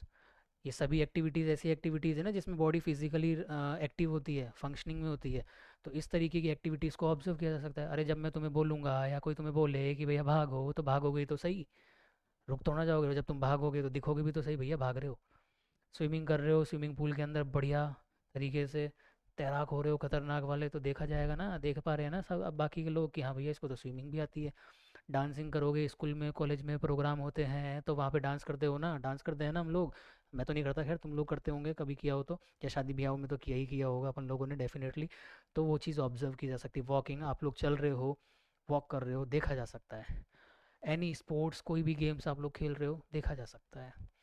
ठीक है। इस तरीके से ये आपकी मोटार एक्टिविटीज़ के एग्जाम्पल हो गए। यहाँ पे अगर अपन अफेक्टिव एक्टिविटीज़ के एग्जाम्पल देखें मेरे लाडलो, तो यहाँ पे आ जाएंगे आप लोगों के लिए जैसे कि हैप्पीनेस, सेकंड सैडनेस, और एंगर, और क्राई। क्या है ये सब? हंसते हो, मुस्कुराते हो, दिखाई देता है ना सामने वाले को, हाँ भाई हंस रहे हैं।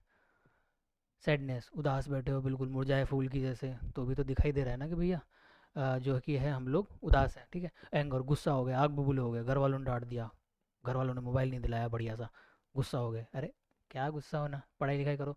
एंगर हो गया, गुस्सा दिखाई देता, क्राई, रो रहे हो, पिताजी ने एक चाटा मार दिया बढ़िया सा, खींच के कोने में जाकर रो रहे हो, तो देखा जा सकता है ना। तो अब ध्यान से मेरी बात को समझना, तो ये तीनों तरीके की एक्टिविटीज़, कॉग्निटिव, कॉनेटिव, अफेक्टिव, इन तीनों एक्टिविटीज़ को जब हम ऑब्ज़र्व करते हैं किसी भी पर्सन के अंदर, और इन एक्टिविटीज़ को ऑब्ज़र्व करने के बाद में हम लोग ये कहते हैं कि इस पर्सन का बिहेवियर पॉजिटिव है कि नेगेटिव है, अच्छा है कि बुरा है। समझ में आया? इनमें से कोई भी ऐसी एक्टिविटीज़ नहीं है जिसको हम लोग नहीं देख सकते हो, नहीं हम उसको कैलकुलेट कर सकते हो, नहीं हम उसको असेस कर सकते हैं, नहीं।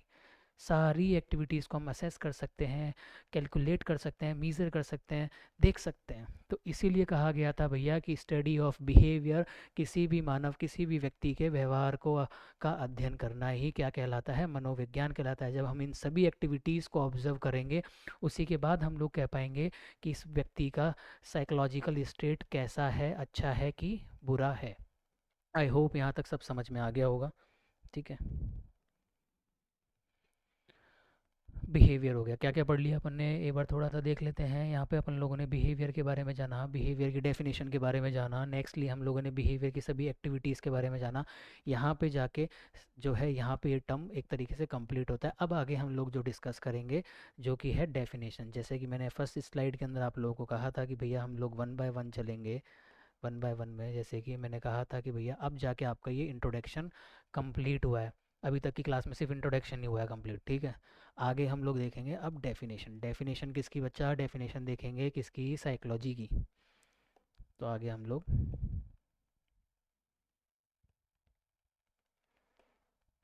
साइकोलॉजी की डेफिनेशन लिखना स्टार्ट करते हैं।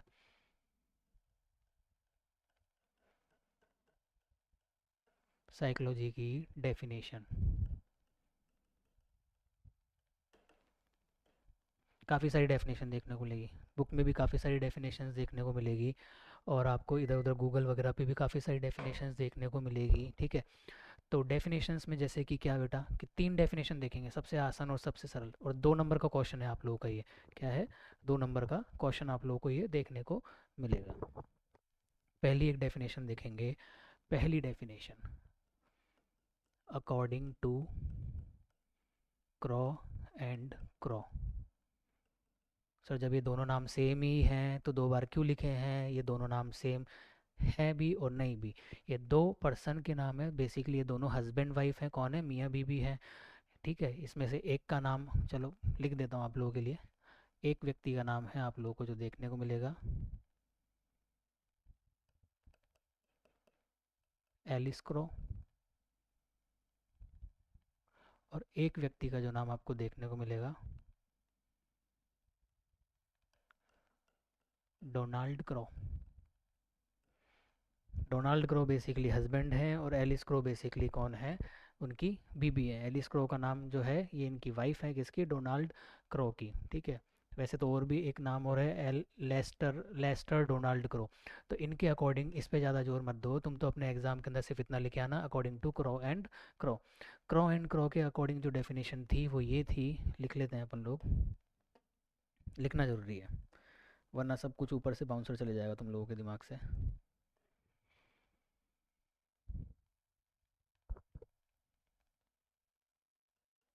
द स्टडी ऑफ ह्यूमन, यहाँ लिख रहा हूँ मैं, बिहेवियर और human relationship.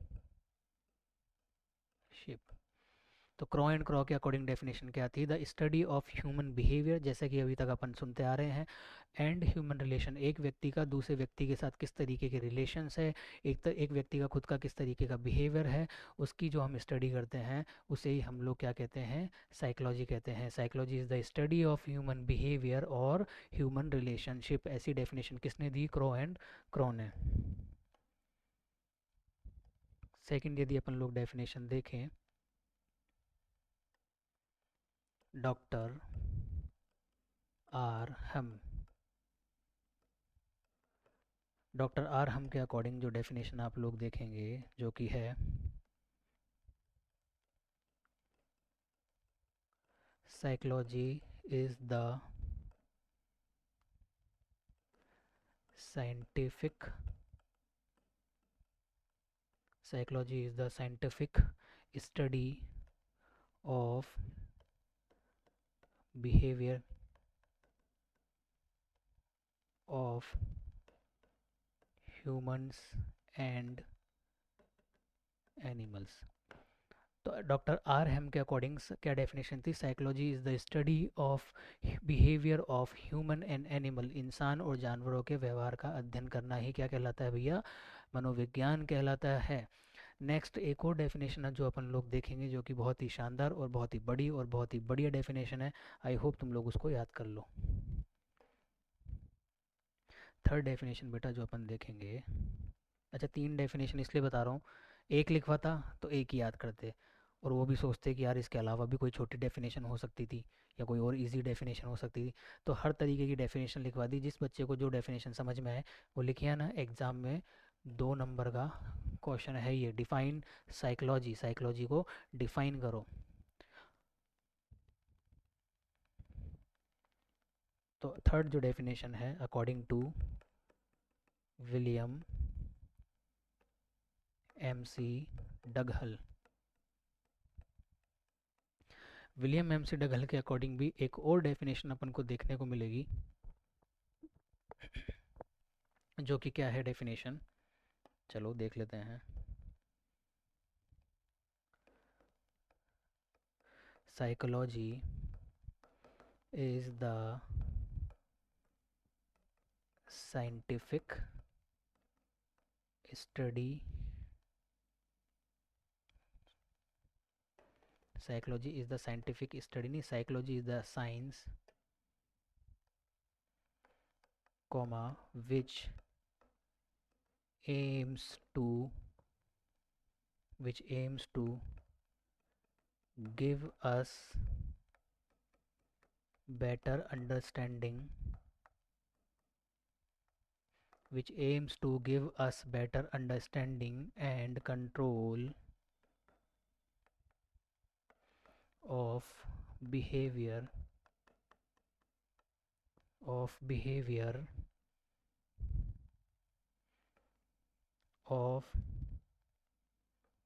an organism। Organism से यहाँ पे बात हो रही है ह्यूमन या एनिमल, किसी की भी, एच एंड ए लिख दिया, ह्यूमन या एनिमल किसी की भी। Control, understanding and control behaviour of an organism, human और एनिमल एज होल, संपूर्ण रूप से। तो ये तीन डेफिनेशन होगी। तीसरी डेफिनेशन बड़ी अच्छी है, psychology is the science. Psychology क्या है? एक प्रकार की विज्ञान है, साइंस है। विच एम्स, जिसका एम है, साइकोलॉजी का एम क्या है, यानी एम मतलब लक्ष्य, लक्ष्य मतलब target. Which aims to give us, psychology क्या करती है, हमें ये समझाती है क्या, बेटर अंडरस्टैंडिंग, समझना कि, और साथ ही साथ कंट्रोल करना, किसको, बिहेवियर को। साइकोलॉजी एक साइंस है, एक विज्ञान है, जो कि क्या करती है, जिसका मेन एम है बेटर अंडरस्टैंडिंग करना और साथ ही साथ कंट्रोल करना किसी सामने वाले व्यक्ति के बिहेवियर को, ऑर्गेनिज्म के बिहेवियर को, और उसके बिहेवियर को संपूर्ण रूप से एज होल समझना, यानी कि पूरे रूप से, संपूर्ण रूप से उस व्यक्ति के व्यवहार को समझने में साइकोलॉजी हमको मदद करती है। तो ये तीन डेफिनेशन आप लोगों को देखने को मिलेगी। और इसके अलावा कोई डेफिनेशन यदि आपको कहीं से मिलती है, किसी बुक से या किसी भी गूगल से या कहीं से भी, तो आप लोग वो भी लिख के आ सकते हो। 2 नंबर का सवाल है भैया, 2 नंबर जाने नहीं देना अपन लोगों को, 2 नंबर पूरे हासिल करने हैं। यहाँ से कोई सी भी एक डेफिनेशन लिखे आना, क्रो क्रो वाली लिखे आना, आर हम वाली, या विलियम एमसी डगलहल वाली, है ना। यहाँ पे इसके बाद में हम लोग जो स्टार्ट करेंगे,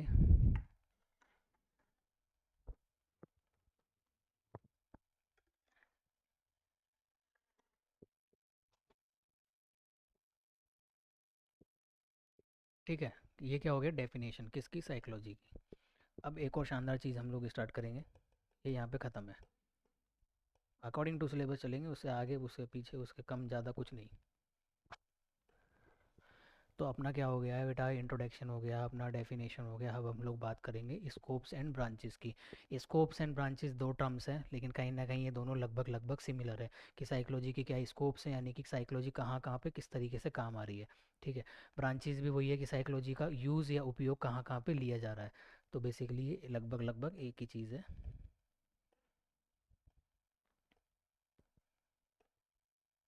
ज़्यादा ही पेज हो गए हैं, अभी तो शुरुआत है, पूरी साइकोलॉजी बाकी है। नेक्स्ट हम लोग डील करेंगे ब्रांचेस।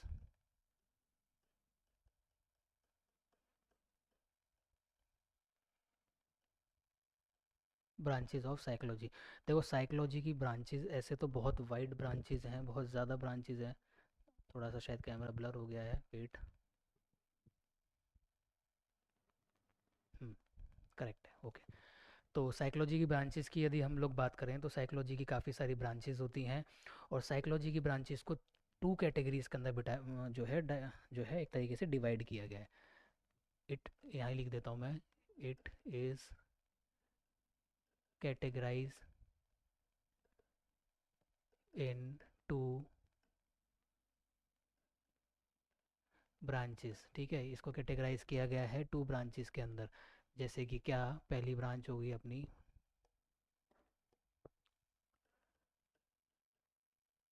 प्योर साइकोलॉजी, और दूसरी ब्रांच होगी बेटा अपनी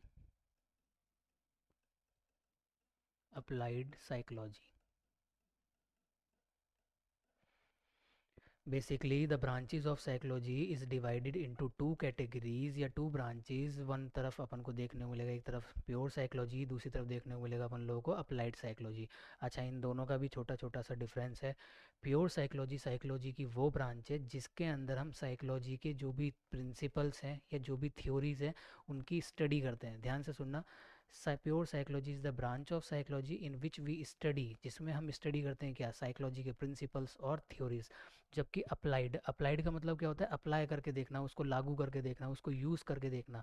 तो अप्लाइड साइकोलॉजी क्या होगी, applied psychology is the psychology in which we use या apply the principles and theories. इसके अंदर सिर्फ स्टडी कर रहे थे, इसके अंदर हम अप्लाई कर रहे हैं किसका, प्रिंसिपल्स एंड थ्योरीज का, किसका, प्रिंसिपल एंड थ्योरीज का। तो आगे भी खैर ये मैं आपको करवा दूंगा रेगुलर, अगर आप क्लास के साथ बने रहें तो प्योर साइकोलॉजी बेटा ये साइकोलॉजी होगी और अप्लाइड ही होगी। अब इसकी सब कैटेगरीज हैं, जैसे कि प्योर साइकोलॉजी के अंदर क्या क्या ब्रांचेज आती हैं, इनकी कैटेगरीज लिखेंगे अपन। प्योर साइकोलॉजी सब डिवाइडेड है काफ़ी सारे और अदर कैटेगरीज के अंदर, जैसे कि जनरल साइकोलॉजी, साइकोलॉजी को मैं सेम लिख रहा हूँ। अब नॉर्मल साइकोलॉजी, जनरल साइकोलॉजी, अब normal psychology, social psychology, general psychology, अब नॉर्मल साइकोलॉजी, सोशल साइकोलॉजी, और आप लोगों को देखने को मिलेगी जो कि है पैरा साइकोलॉजी, और आप लोगों को जो देखने को मिलेगा जियो साइकोलॉजी। ठीक है, तो ये कुछ आप लोगों को कैटेगरी, जनरल साइकोलॉजी, अब normal psychology, social psychology, para psychology, जियो साइकोलॉजी, और एक आप लोगों को जो देखने को मिलेगी डेवलपमेंटल साइकोलॉजी।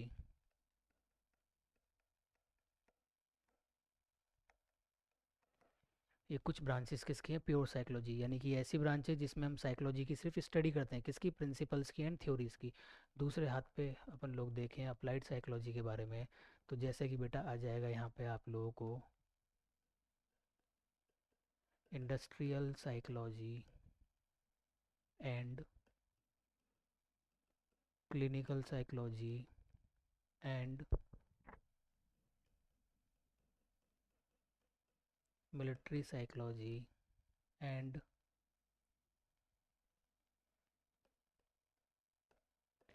लीगल या क्रिमिनल साइकोलॉजी। और अपन लोगों को क्या देखने को मिलेगा, साथ ही साथ अपन लोगों को देखने को मिलेगी काफ़ी सारी ब्रांचेस तो ये हो गई, और अपन को देखने को मिलेगा पॉलिटिकल साइकोलॉजी। तो ये कुछ ब्रांचेज है जो अपन को देखने को मिलेगी अप्लाइड साइकोलॉजी के अंदर। ध्यान रखना है इसका बेसिक डिफरेंस, कि अप्लाइड साइकोलॉजी के अंदर हम लोग क्या कर रहे हैं, क्या कर रहे हैं कि साइकोलॉजी के जो सिर्फ प्रिंसिपल्स हैं और थ्योरीज हैं उनको अप्लाई करके देख रहे हैं, उनको यूज़ करके देख रहे हैं, लागू करके देख रहे हैं। तो ये कुछ साइकोलॉजी की ब्रांच हैं अप्लाइड की, और ये कुछ साइकोलॉजी की ब्रांच हैं जो कि प्योर की हैं। इन सभी ब्रांचेस को आगे की क्लास में हम वन बाय वन डिस्कस करेंगे, तो क्लास में बने रहो ऐसे इंटरेस्टेड, इन पूरा इंटरेस्टिंग होके, ऐसे नहीं कि भाई बिल्कुल ऐसे बोर हो गए हों। ठीक है, वैसे मैं पूरी पूरी कोशिश यही कर रहा हूँ कि इस क्लास को थोड़ा सा इंटरेस्टिंग बना के रखूँ, जिससे कि तुम लोग थोड़ा सा इंटरेस्ट के साथ, मज़े के साथ इन सब चीज़ों को पढ़ सको और समझ सको। तो बेटा यहाँ पे हो गया प्योर साइकोलॉजी, यहाँ पे हो गया अप्लाइड साइकोलॉजी। यहाँ तक तो मैंने काफ़ी सारी चीज़ें लिख दी। अब आगे by the help of slides की हेल्प से वन बाय वन करके मैं एक एक जो पॉइंट्स हैं उनको मैं तुम लोगों को समझाते हुए जाऊँगा। तो मेक श्योर क्लास में फोकस बनाए रखें।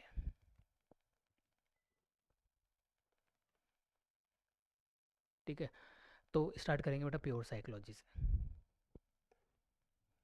प्योर साइकोलॉजी क्या है, देखो प्योर साइकोलॉजी में आप लोगों के यहाँ पे लिखा हुआ है, pure psychology is the also known as theoretical cycle science. Pure psychology को हम क्या जानते हैं, थ्योरेटिकल साइंस के नाम से भी जानते हैं। ठीक है, इन विच, जिसके अंदर हम लोग क्या करते हैं, learn the principles, rules, theories, techniques of psychology. Pure psychology में क्या कर रहे हैं हम लोग, प्योर साइकोलॉजी के अंदर हम लोग साइकोलॉजी के जो भी प्रिंसिपल्स हो गए, अपने साइकोलॉजी के रूल्स हो गए, थ्योरीज हो गए, टेक्निक्स हो गए, उनको क्या कर रहे हैं, लर्न कर रहे हैं, यानी कि उनको सिर्फ और सिर्फ सीख रहे हैं हम लोग, देखें। ठीक है, और इसको हम लोग एक नाम से और जानते हैं जो कि है आप लोगों का थ्योरेटिकल साइंस। दूसरा पॉइंट यदि अपन देखें, the main aim of pure psychology is to extend and improve human knowledge. तो जो मेन एम है प्योर साइकोलॉजी का वो ये है जिससे कि हम ह्यूमन की नॉलेज को बढ़ा सकें।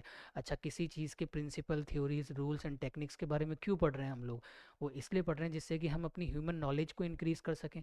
ठीक है, हम अपने न्यू ह्यूमन नॉलेज को, अपने नॉलेज को इम्प्रूव कर सकें, इसलिए हम लोग क्या करते हैं, प्योर साइकोलॉजी के अंदर जो है थ्योरीज एंड प्रिंसिपल्स की स्टडी करते हैं बेटा। ठीक है, यहाँ तक क्लियर है प्योर साइकोलॉजी। आगे इसी तरीके से अपन लोग अप्लाइड साइकोलॉजी के बारे में भी देख लेंगे।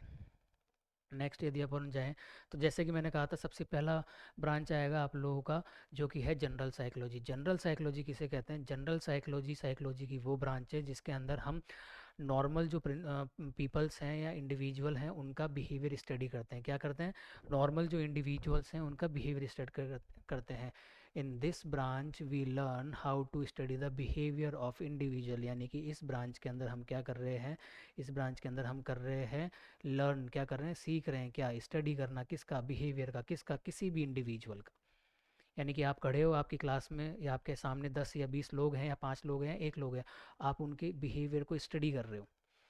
किस किस चीज़ में? जैसे कि various topics are explained in general psychology such as learning. मैंने क्लास के स्टार्टिंग में भी बताया था, जब मैंने बिहेवियर टॉपिक पढ़ाया था, कि भैया बिहेवियर के अंदर हम लोग क्या देख रहे हैं, हम लोग पर्सन का सिर्फ आउटलुक नहीं देख रहे हैं, हम सिर्फ पर्सन का साथ ही साथ उसकी लर्निंग, उसकी थिंकिंग, मेमोरी, उसकी सभी एक्शंस को हम लोग ऑब्जर्व कर रहे हैं। तो जनरल साइकोलॉजी में हम क्या करते हैं, सामने वाले व्यक्ति का जो बिहेवियर है उसको असेस करते हैं, और इस ब्रांच को हम लोग जनरल साइकोलॉजी के नाम से जानते हैं। जैसे कि पर्सन की learning, attention, perception, intelligence, motivation, emotion, attitudes, ये सभी चीज़ें जो ऑब्जर्व की जाती हैं वो जनरल साइकोलॉजी के अंदर की जाती है। इसलिए इसको प्योर साइकोलॉजी में रखा गया, क्योंकि प्योर साइकोलॉजी में हम इसको रखने का इसका रीज़न ये था कि हम इसको समझ पाएंगे ना कि एग्जैक्टली सामने वाला पर्सन किस तरीके से बिहेव करता है। सेकंड पॉइंट अपन देखेंगे, सेकंड ब्रांच अब नॉर्मल साइकोलॉजी। देखो, वो था नॉर्मल, ये है अब नॉर्मल, इसके अंदर ए भी लग गया है। अब नॉर्मल यानी कि कोई भी पर्सन जो अब नॉर्मल है, जो सही नहीं है, जिसका बिहेवियर अपने सराउंडिंग जो एनवायरनमेंट है उसके अकॉर्डिंग नहीं है। ठीक है, जैसे कि आपको कोई ऐसा बिहेव, कोई पर्सन दिखता है जिसको आप देख के बोलते हैं यार ये तो पागल है ना, क्या है, पागल है, तो उसने कोई ऐसी एक्टिविटी करी होगी। जैसे जनरली अपन रोड पे जा रहे होते हैं, कोई बहुत ज़ोर से कोई स्पीड में बाइक लेके जाता है, कार चला के जाता है, तो हम लोग क्या बोलते हैं, पागल है। ठीक है, आगे जाके ठुक जाएगा, तो उसका अब नॉर्मल बिहेवियर हो गया। चलो ये तो बहुत नॉर्मल बात हो गई। इसके अलावा भी काफ़ी सारी बात हो गई। कुछ ऐसे इंडिविजुअल जो मेंटल इलनेस से सफ़र कर रहे होते हैं, मानसिक बीमारी से सफ़र कर रहे होते हैं, वो पर्सन क्या करते हैं कि अब नॉर्मल बिहेवियर शो करते हैं। क्या करते हैं? अब नॉर्मल बिहेवियर शो करते हैं। या फिर जब भी हमें किसी प्रकार का कोई भी व्यक्ति के अंदर अब नॉर्मल, नॉर्मल से विपरीत बिहेवियर देखने को मिलेगा, उस बिहेवियर की जो स्टडी हम लोग करते हैं अब नॉर्मल साइकोलॉजी के अंदर करते हैं। इसलिए यहाँ लिखा हुआ है it is the branch of psychology, ये साइकोलॉजी की वह ब्रांच है दैट स्टडीज़, जिसके अंदर हम स्टडी करते हैं अनयूजुअल या अबनॉर्मल। दो चीज़ें यहाँ पे लिखी गई हैं, अनयूजुअल या अबनॉर्मल। ठीक है, ये पॉइंट्स को ध्यान रखना। पैटर्न ऑफ बिहेवियर, बिहेवियर को किसी भी व्यक्ति के in relation to their surrounding. ठीक है, अपने आसपास के वातावरण के विपरीत जाके अलग तरीके का व्यवहार व्यक्ति यदि करता है तो अब नॉर्मल बिहेवियर कहलाएगा। यानी कि तुम लोग क्लास में पढ़ रहे हो, तुम्हारी ऑफलाइन क्लास जा रही है, तुम लोग कॉलेज में जा रहे हो, नए नए बच्चे हो, वहाँ 30 बच्चों का क्लास है या 40 बच्चों का क्लास है, 100 बच्चों का क्लास है, उसमें एक बच्चा अचानक से ज़ोर ज़ोर से रोने लग जाए, टीचर पढ़ा रहा है वो रोने लग जाए, कोई हंसने लग जाए बहुत खतरनाक तरीके से, तो अब नॉर्मल बिहेवियर हो गया ना। वहाँ पे हम लोग क्या करने बैठे हैं भाई, पढ़ने बैठे हैं, अचानक से हंसे जा रहा है, हंसे जा रहा है, रुक ही नहीं रहा, रो रहा है, रोए जा रहा है, रोए जा रहा है, रुक नहीं रहा, चिल्ला रहा है, चिल्लाया जा रहा है, तो अब नॉर्मल बिहेवियर हो गया, उसके सराउंडिंग्स के विपरीत बिहेवियर उसका हो गया। और आगे देखें तो this branch explain the disease condition and it's cause, symptoms and various treatments. जैसे कि मैंने क्या कहा था अभी, कि भैया अब नॉर्मल यानी कि कोई भी व्यक्ति जो कि मानसिक रूप से स्वस्थ नहीं है, अब नॉर्मल बिहेवियर शो कर रहा है, विपरीत बिहेवियर शो कर रहा है, तो उसमें हम उसके पूरे सिम्टम्स की भी स्टडी करते हैं। क्या हम उसको ट्रीटमेंट देंगे, देखो यहाँ लिखा हुआ है, क्या उसका कॉज है, अगर वो रो रहा है तो क्यों रो रहा है, कोई तो कारण होगा ना, सिम्टम्स, और क्या क्या सिम्टम्स नज़र आ रहे हैं, और साथ ही साथ अब उसको किस तरीके से हम ट्रीट कर सकते हैं। तो दिस इज़ कॉल्ड योर अब नॉर्मल साइकोलॉजी। नेक्स्ट अगर अपन देखें सोशल साइकोलॉजी, देखो नाम से समझ जाओ, बहुत ईजी है, बहुत आसान है। सोशल, सोशल यानी कि सामाजिक तरीके से, सामाजिक तौर पे। सोशल साइकोलॉजी के अंदर हम लोग ये स्टडी करते हैं कि किसी भी इंडिविजुअल का सोसाइटी के अंदर किस तरीके का बिहेवियर है, सोशल लाइफ में किस तरीके का बिहेवियर है, क्या उससे दूसरे लोग इन्फ्लुएंस होते हैं, क्या उसको दूसरे, क्या वो दूसरे लोगों से प्रेरित होता है, क्या वो दूसरे लोगों की रेस्पेक्ट करता है, क्या दूसरे लोग उसकी रेस्पेक्ट करते हैं, उससे इन्फ्लुएंस्ड होते हैं, और सोशली लाइफ उसकी कैसी है, सोशल लाइफ में वो स्टेबल है कि नहीं है। ऐसा तो नहीं है कि भाई सुबह सुबह उठता हो और पड़ोसी से जाके लड़ने लग जाता हो, या कॉलोनी के 4-5 लोगों को गालियाँ देने लग जाता हो, या जो भी सोसाइटी के रूल्स एंड रेगुलेशन है उसको फॉलो नहीं करता हो। तो सोशल साइकोलॉजी के अंदर हम पर्सन का सोशल बिहेवियर स्टडी करते हैं कि पर्सन के दूसरे व्यक्ति के साथ किस तरीके के व्यवहार हैं, बोलचाल कैसी है, समाज के नियम कायदे कानूनों को वो पालन करता है कि नहीं करता, सभी रूल्स एंड रेगुलेशन को फॉलो कर रहा है कि नहीं कर रहा, और साथ ही साथ वो दूसरे लोगों की रिस्पेक्ट करता है कि नहीं करता, दूसरे लोग उसकी रिस्पेक्ट करते हैं कि नहीं करते, everything, each and every aspect. तो यहाँ पे इसलिए लिखा हुआ है दिस ब्रांच ऑफ साइकोलॉजी, ये जो ब्रांच है साइकोलॉजी डील करती है किससे, study behaviour of individual in social situations में या फिर सोशल ग्रुप्स में, या तो सोशल सिचुएशंस में जैसे कि भी बताया, सोशल ग्रुप्स में, and how a person influenced by other, और किस तरीके से कोई एक व्यक्ति किसी दूसरे व्यक्ति से इन्फ्लुएंस्ड होता है, प्रभावित होता है।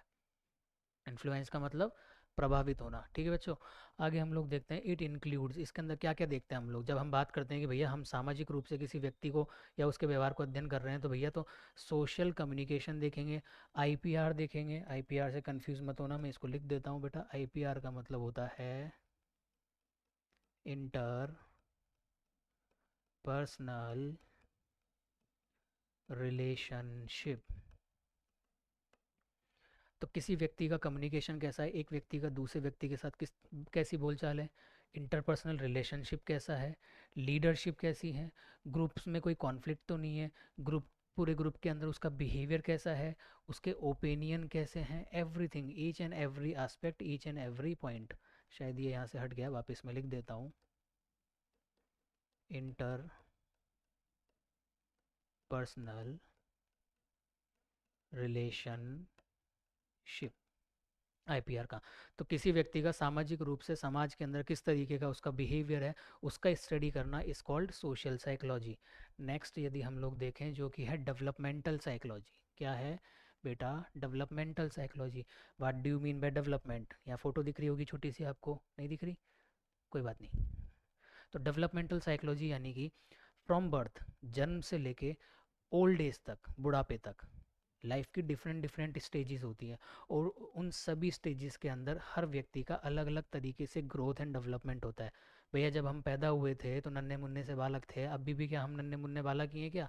हाइट बढ़ गई, हमारा बॉडी सरकमफेरेंस बढ़ गया है, हम लोगों की इंटेलिजेंस इंक्रीज़ हुई है, हमारे सोशल कॉन्टैक्ट्स इंक्रीज़ हुए हैं, बड़े हैं।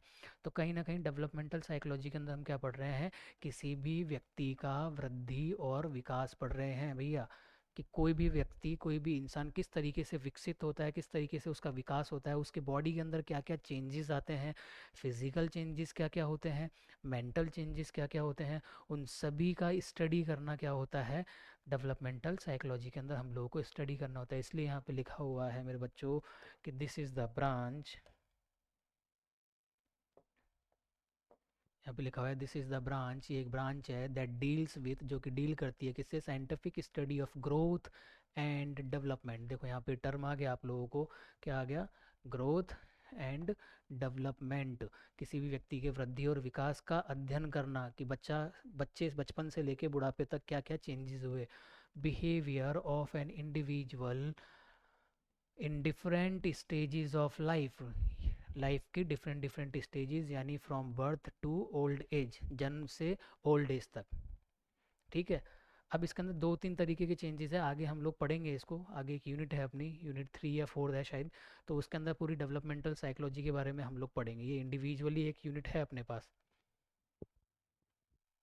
ये स्टेजेस जैसे कि अपन ने यहाँ पे बात करी different stages of life, stages जैसे कि इन्फेंसी, इन्फेंट स्टेज के अंदर क्या क्या विकास होते हैं, चाइल्डहुड स्टेज के अंदर क्या क्या विकास होते हैं, अडोलोसेंस के अंदर, अडल्टहुड के अंदर, या ओल्ड एज के अंदर। ये लाइफ की डिफरेंट डिफरेंट स्टेजेस मैंने यहाँ पे आप लोगों को शो करी है कि इन सभी स्टेजेस के अंदर किस तरीके से व्यक्ति छोटे से लेके उम्र के जब बड़ा होता जाता है उस दौरान उसके बिहेवियर के अंदर क्या क्या चेंजेस आते हैं, उसकी बॉडी के अंदर क्या क्या चेंजेस आते हैं, उसकी ब्रेन की फंक्शनिंग के अंदर क्या क्या चेंजेस आते हैं, वो हम स्टडी करते हैं डेवलपमेंटल साइकोलॉजी के अंदर। नेक्स्ट हम लोग देखें तो फिजियोलॉजिकल साइकोलॉजी, क्या देखेंगे, फिजियोलॉजिकल साइकोलॉजी। फिजियोलॉजिकल शब्द से कुछ समझ में आया भैया? फिजियोलॉजिकल शब्द एनाटॉमी और फिजियोलॉजी, समझे कुछ? नहीं समझेगा भैया, एनाटॉमी और फिजियोलॉजी, एनाटॉमी सब्जेक्ट पढ़ते हैं ना अपन लोग, तो एनाटॉमी में तो हम क्या पढ़ते हैं, study of structure of human body, human body के स्ट्रक्चर की स्टडी करना। अगर आप लोगों के कॉलेज में एना फिजियो स्टार्ट हो गई है तो वहाँ पे आप लोगों को ये सुनने को मिलेगा, एनाटॉमी का मतलब स्टडी ऑफ ह्यूमन बॉडी या ह्यूमन स्ट्रक्चर। हार्ट के स्ट्रक्चर के बारे में पढ़ना, लिवर के स्ट्रक्चर के बारे में पढ़ना, ब्रेन के स्ट्रक्चर के बारे में पढ़ना, लंग्स के स्ट्रक्चर के बारे में पढ़ना, स्केलेटन स्ट्रक्चर के बारे में पढ़ना, किसी और ऑर्गन के बारे में पढ़ना, ये क्या कहलाती है? एनाटॉमी। और फिजियोलॉजी क्या कहलाती है बेटा? फिजियोलॉजी कहलाती है कि ये ऑर्गन वर्क किस तरीके से करते हैं, functions of the body organs. Study of structure of body is called anatomy, study of functioning of body या body organs is called physiology. तो वही सेम चीज़ यहाँ पे आप लोगों को दिखाई जा रही है कि फिजियोलॉजी का मतलब क्या होता है, फिजियोलॉजिकल साइकोलॉजी का मतलब क्या होता है, कि physiological psychology study about the structure and function of the different body organs and systems. कि किसी भी व्यक्ति, किसी भी पर्सन के जो ये ऑर्गन्स होते हैं वो किस तरीके से वर्क करते हैं। हार्ट का किस तरीके से वर्क है, लिवर का किस तरीके से वर्क है, ठीक है, लंग्स का किस तरीके से वर्क है। हार्ट से लंग्स का क्या लेना देना है भैया, फिर लीवर का क्या लेना देना है, लीवर का किडनी से क्या लेना देना है। तो एवरीथिंग, एवरी एस्पेक्ट, बॉडी के पूरे स्ट्रक्चर का स्टडी करना, बॉडी की फंक्शनिंग की स्टडी करना, कि एक ऑर्गन किस तरीके से दूसरे ऑर्गन के को इन्फ्लुएंस करता है, किस तरीके से वो दोनों एक दूसरे को एक तरीके से रन करने में हेल्प करते हैं और आगे जो है अपना फंक्शनिंग करते हैं। It describe the biological basis of behaviour, particularly focusing on the study of brain. और मेन जो हम लोग ध्यान देते हैं बच्चों, मेन जो हम ध्यान देंगे वो किस पे देंगे? ब्रेन पे, नर्वस सिस्टम पे, सेंस ऑर्गन पे, ग्लैंड्स पे, एंड हाउ इट इन्फ्लुएंस और affect learning, thinking, memory and attention etcetera. आगे ना लाइन यहाँ पे देखो कि फिजियोलॉजिकल साइकोलॉजी के अंदर हम क्या करते हैं कि स्टडी करते हैं किसी भी किसकी, different different organs and systems की फंक्शनिंग की, और किस तरीके से वो इन्फ्लुएंस करते हैं और अफेक्ट करते हैं। यानी कि अगर आपके ब्रेन सही होगा, ब्रेन की फंक्शनिंग अच्छी होगी, तो आपके कॉग्निटिव फंक्शंस अच्छे होंगे ना, अपनी लर्निंग, थिंकिंग, मेमोरी, फॉरगेटिंग सब अच्छा होगा, कहीं कोई गड़बड़ थोड़ी ना होगा, सब कुछ स्मूथली रन करेगा। तो इस तरीके से ये होता है फिजियोलॉजिकल साइकोलॉजी। नेक्स्ट अगर अपन देखेंगे पैरासाइकोलॉजी, बड़ा इंटरेस्टिंग है, जोरदार है, मज़ेदार है। What do you mean by parapsychology? देखो पैरासाइकोलॉजी साइकोलॉजी की वो ब्रांच है जो कि प्योर साइकोलॉजी का हिस्सा है। किस में पढ़ रहे हैं अपन लोग इसको? प्योर साइकोलॉजी में पढ़ रहे हैं ना। तो प्योर साइकोलॉजी के अंदर पैरासाइकोलॉजी को पढ़ा जाता है, और पैरासाइकोलॉजी में हम स्टडी करते हैं ऐसे इंडिविजुअल्स को जो कि एक्स्ट्रा सेंसरी परसेप्शंस या एक्स्ट्रा सेंसरी उनके कुछ आइडियाज़ होते हैं, कुछ बातें होती हैं, ठीक है। जैसे कि अपन लोग आजकल देखते नहीं, कुछ लोग भविष्य बता देते हैं, कुछ लोग भूतकाल में क्या हुआ वो तो बता रहे हैं, उसका भविष्य से क्या लेना देना है वो बता देते हैं। कोई लोग क्या होते हैं, बिना हाथ को हिलाए, बिना मतलब बिना किसी ऑब्जेक्ट को छुए क्या करते हैं कि ऑब्जेक्ट को हिला देते हैं, ठीक है, होता है ना। कुछ लोग क्या करते हैं, सामने वाले के brain to brain, mind to mind उसकी स्टडी कर लेते हैं। तो पैरासाइकोलॉजी में हम ऐसी लोगों की स्टडी करते हैं, ऐसे पर्सन और उनके बिहेवियर की स्टडी करते हैं जिसमें उनके अंदर एक्स्ट्रा सेंसरी जो परसेप्शंस होते हैं, एक्स्ट्रा जो उनके सेंसेस जो जिस तरीके से काम करते हैं। जनरली हम लोग कैसे मतलब ऑब्जर्व करते हैं, हम लोग कुछ चीज़ देखते हैं कि सामने कैमरा लगा हुआ है तो सामने कैमरा लगा हुआ है, ठीक है, सामने वाला व्यक्ति हमारे सामने बैठा हुआ है तो बैठा हुआ है, सामने वो चीज़ रखी हुई है तो रखी हुई है। लेकिन अब जनरली हम लोग, ये तो हो गया जनरल साइकोलॉजी का पार्ट। पैरा साइकोलॉजी में क्या हो जाएगा बेटा कि हम लोग ये देखेंगे कि सामने वाले व्यक्ति के दिमाग में क्या चल रहा है, उसके भविष्य में क्या होने वाला है, और उसकी दिमाग की बातें हमने बता दी। होते हैं ना माइंड रीडर्स, जिन्हें हम लोग कहते हैं माइंड रीडर्स वगैरह, ठीक है। तो यहाँ पे है, this is the branch in which the study the special mental abilities. इस लाइन पे जोड़ देना, स्पेशल मेंटल एबिलिटीज़, ये एक ब्रांच है जिसके अंदर हम क्या करते हैं, मेंटल एबिलिटीज़, जो स्पेशल मेंटल एबिलिटीज़ है। नॉर्मल होता तो जनरल में आ जाता, जनरल साइकोलॉजी में, लेकिन ये पैरासाइकोलॉजी है, abilities which can not be explain scientifically. अच्छा, पुनर्जन्म की बातें करते हैं कुछ लोग, पुनर्जन्म, तो साइंस इस बात में बिलीव करती है? नहीं करती। लेकिन अब कोई व्यक्ति जो ऐसे बोल रहा है अपने पुनर्जन्म की, पिछले जन्म की सारी कहानी, सारी सिचुएशन, सारी बातें बता रहा है, तो इस तरीके के लोगों की जो स्टडी हम लोग करते हैं वो पैरासाइकोलॉजी के अंदर आ जाएगा। पैरासाइकोलॉजी के अंदर जैसे कुछ सब ब्रांचेस होती हैं जो कि अपन लोगों को देखते हैं अभी जस्ट। एक होता है क्लियर वोयंस, ठीक है, क्लियर वोयंस।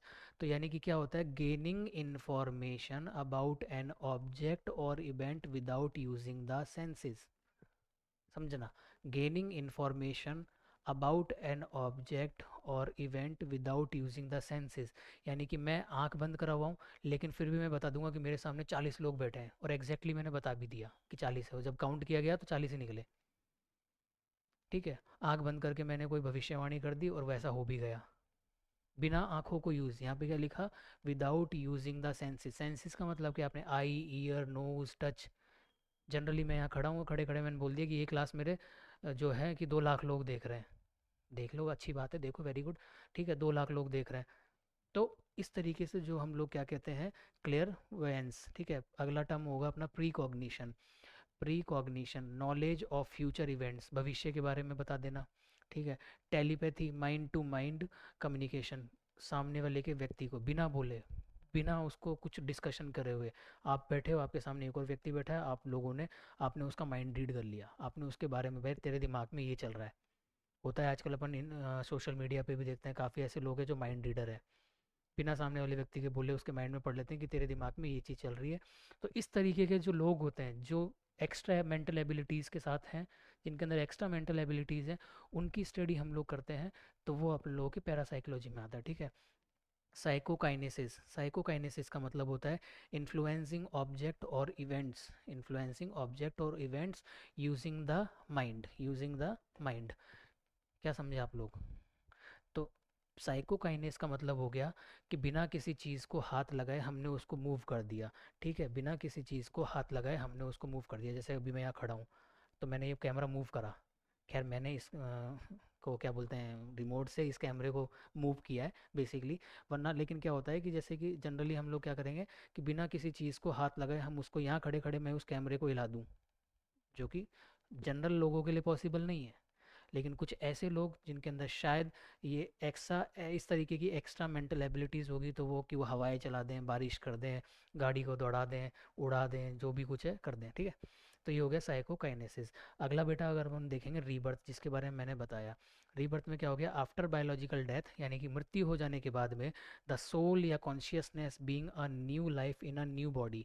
एक जो अपनी जो सोल होती है, जो आत्मा होती है, उसको एक न्यू लाइफ मिल जाती है, एक न्यू बॉडी मिल जाती है, लेकिन उसकी जो पूरी मेमोरी जो होती है वो वहीं पे होती है। काफ़ी सारे ऐसे केसेस हम लोगों को देखने को मिलते भी हैं, जहाँ पे कि बच्चा नए घर में पैदा होता है, फिर थोड़ा थोड़ा धीरे धीरे जैसे बड़ा होता है तो वो अपने पुराने जन्म के बारे में बताने लग जाता है। तो दिस इज़ कॉल्ड बेसिकली क्या, दिस इज़ कॉल्ड अपना रीबर्थ। ठीक है, तो यहाँ पे जाके आप लोग की जो है पैरासाइकोलॉजी कंप्लीट होते हैं। यहाँ पे बस इस चीज़ के ऊपर फोकस रखना बेटा, स्पेशल मेंटल एबिलिटीज़। नेक्स्ट अगर अपन आगे जाएंगे,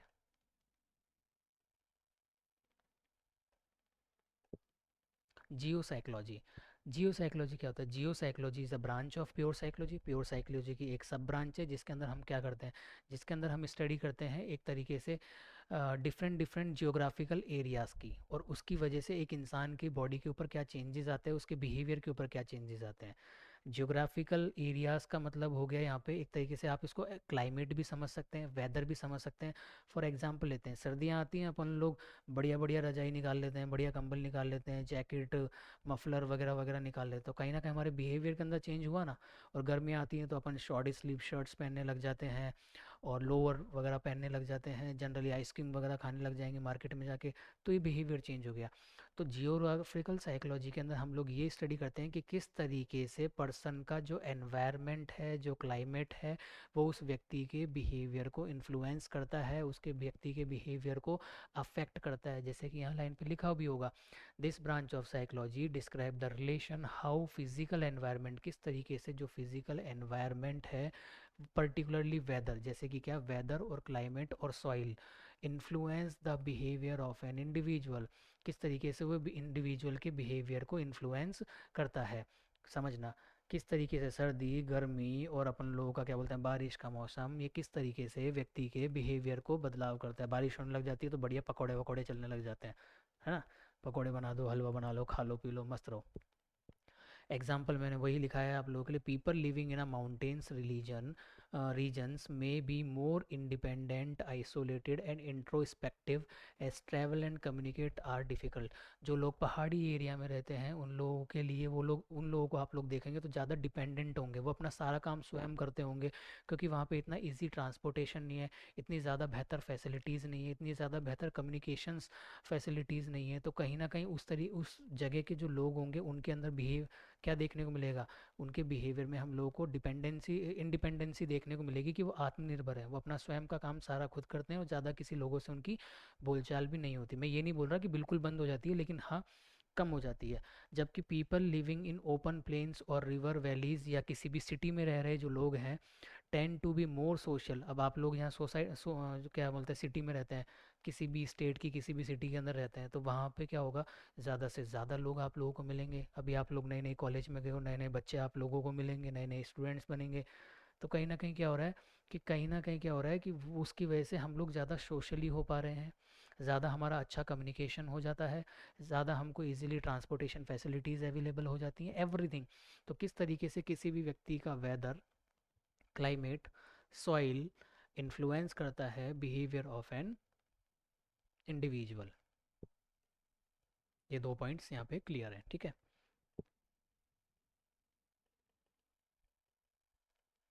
नेक्स्ट अपन देख लेते हैं अप्लाइड साइकोलॉजी। प्योर साइकोलॉजी में क्या देखा था, प्योर साइकोलॉजी को हम थियोरटिकल साइंस के नाम से भी जान रहे थे, प्रिंसिपल्स की, रूल्स की, टेक्निक्स की स्टडी कर रहे थे जिससे कि ह्यूमन नॉलेज इंक्रीज हो जाए। लेकिन अप्लाइड साइकोलॉजी में क्या है मेरे बच्चों, अप्लाइड साइकोलॉजी, यहाँ पे स्पेलिंग मिस्टेक हो गई है, लो कर दिया सही, ठीक है। Applied psychology is also known as practical science, क्योंकि मैंने क्या कहा था, अप्लाइड साइकोलॉजी में हम क्या करते हैं, अप्लाई करके देखते हैं। तो प्रैक्टिकल साइंस वहाँ क्या था, सिर्फ पढ़ रहे थे, स्टडी कर रहे थे, इसलिए थ्योरेटिकल साइंस। यहाँ क्या है, प्रैक्टिकल साइंस। वहाँ क्या था, थ्योरेटिकल साइंस। यहाँ क्या है, प्रैक्टिकल साइंस। इन विच, जिसके अंदर हम लर्न करते हैं, सीखते हैं, apply the principles theories of the psychology. Psychology की जो भी प्रिंसिपल्स हैं, थ्योरीज है, उनको अप्लाई करना सीखते हैं। और इसका मेन एम क्या है, the main aim to extend, extend का मतलब होता है बेटा इंक्रीज करना, क्या होता है, इंक्रीज करना, ठीक है, यानी कि बढ़ावा देना। The main aim to extend and improve human practical knowledge, human की प्रैक्टिकल नॉलेज को इम्प्रूव करता है, ह्यूमन की प्रैक्टिकल नॉलेज को इम्प्रूव करता है अप्लाइड साइकोलॉजी। चलो इसको भी हम लोग इसकी जल्द से जल्द इसकी ब्रांचेस देख लेते हैं। तो पहली साइकोलॉजी इसके अंदर educational psychology. Educational psychology applied psychology की ब्रांच है, जिसमें हम क्या करते हैं कि एजुकेशन सिस्टम की स्टडी करते हैं, कि एजुकेशन सिस्टम किस तरीके से रन करता है। साथ ही साथ एजुकेशन सिस्टम में जो भी एम्प्लॉयज़ हैं या स्टूडेंट्स हैं उनके बिहेवियर की स्टडी करते हैं। फॉर एग्ज़ाम्पल, मान लो किसी कॉलेज में आप लोग पढ़ रहे हो, तो वहाँ पे किस तरीके से जो एजुकेशन सिस्टम है वो वर्क करता है, आपके टीचर्स के बिहेवियर की स्टडी करना, आपके खुद के बिहेवियर की, स्टूडेंट्स के बिहेवियर की स्टडी करना, इसे ही हम लोग क्या कहते हैं बेटा, एजुकेशनल साइकोलॉजी कहते हैं। अब ये तो हम अप्लाई करेंगे ना, हम लोग टीचर हैं, हम लोग क्लास में आते हैं, तुम लोगों को पढ़ाते हैं, तो साथ ही साथ हम लोग तुम्हारे बिहेवियर को भी ऑब्जर्व करते हैं, कि कौन बच्चा बदमाश है, कौन बच्चा ज़्यादा पढ़ रहा है, कौन बच्चा कम पढ़ रहा है, कौन बच्चा होमवर्क करके नहीं ला रहा, कौन बच्चा जो है बदमाशी कर रहा है, एवरीथिंग। तो क्या कर रहे हैं हम लोग एज अ टीचर, हम लोग क्या कर रहे हैं, आप लोगों के बिहेवियर की स्टडी कर रहे हैं। तो इसलिए educational psychology is a branch in which, इसके अंदर क्या करते हैं, behaviour pattern individual in educational setting, educational settings के अंदर जो भी लोग हैं उनके बिहेवियर पैटर्न की स्टडी करते हैं। सच एज स्टूडेंट्स, किसके बिहेवियर पैटर्न पढ़ेंगे, स्टूडेंट्स का, टीचर्स का और एडमिनिस्ट्रेटर्स का। एडमिनिस्ट्रेटर यानी कि और जो मैनेजमेंट डिपार्टमेंट में जो भी लोग काम कर रहे हैं उनका। तो इन सभी लोगों का हम लोग क्या करेंगे, बिहेवियर स्टडी करेंगे। It focus how to improve the teaching learning process and make learning more effective. एक टीचर एक स्टूडेंट के बिहेवियर को क्यों पढ़ता है भैया, पढ़ के कहाँ जाना है हम लोगों को, तुम्हारे बिहेवियर का एग्ज़ाम देना है कि हम लोगों को है, बताओ, नहीं देना ना।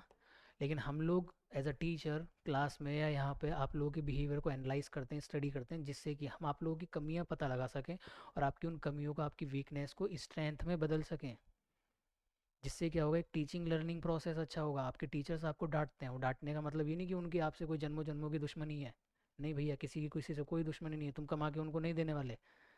तुम अपना कमाओगे, वो अपना कमा रहे हैं, लेकिन हम लोग आपको डांटते हैं या बोलते हैं किसी चीज़ के लिए, वो इसलिए जिससे कि आप लोग उस चीज़ को करेक्ट करें, आप लोग उसमें स्ट्रेंथ डेवलप करें, और कहीं ना कहीं अपना जो टीचिंग लर्निंग प्रोसेस है वो बेहतर हो सके। ठीक है। It focus how to improve the teaching learning process. तो ये हो गया आपका एजुकेशनल साइकोलॉजी। नेक्स्ट अपन देखेंगे क्लिनिकल साइकोलॉजी।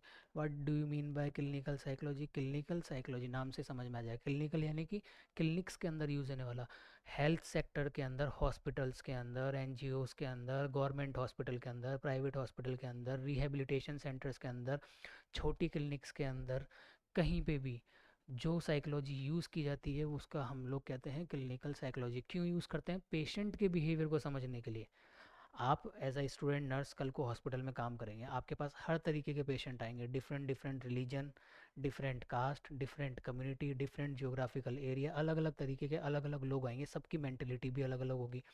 तो इस सिचुएशन के अंदर हम लोगों को क्या करना है? पेशेंट के बिहेवियर को समझना है, पेशेंट को समझना है, पेशेंट का व्यवहार किस तरीके का है उसको समझना है। तो इसलिए हम इसको अप्लाई करके देखेंगे ना, इसलिए हम इसको अप्लाइड साइकोलॉजी में पढ़ रहे हैं। तो इट इज़ द लार्ज सब फील्ड ऑफ साइकोलॉजी, ये सबसे लार्जेस्ट फील्ड है। ठीक है, अभी तक जितनी भी सब ब्रांचेज हम लोगों ने पढ़ी उसमें से सबसे बड़ी ब्रांच या लार्जेस्ट ब्रांच है कौन सी? Clinical psychology. Clinical psychology is the branch of psychology. Clinical psychology क्या है? साइकोलॉजी की एक ब्रांच है दैट फोकस, जो कि फोकस करती है किस पे?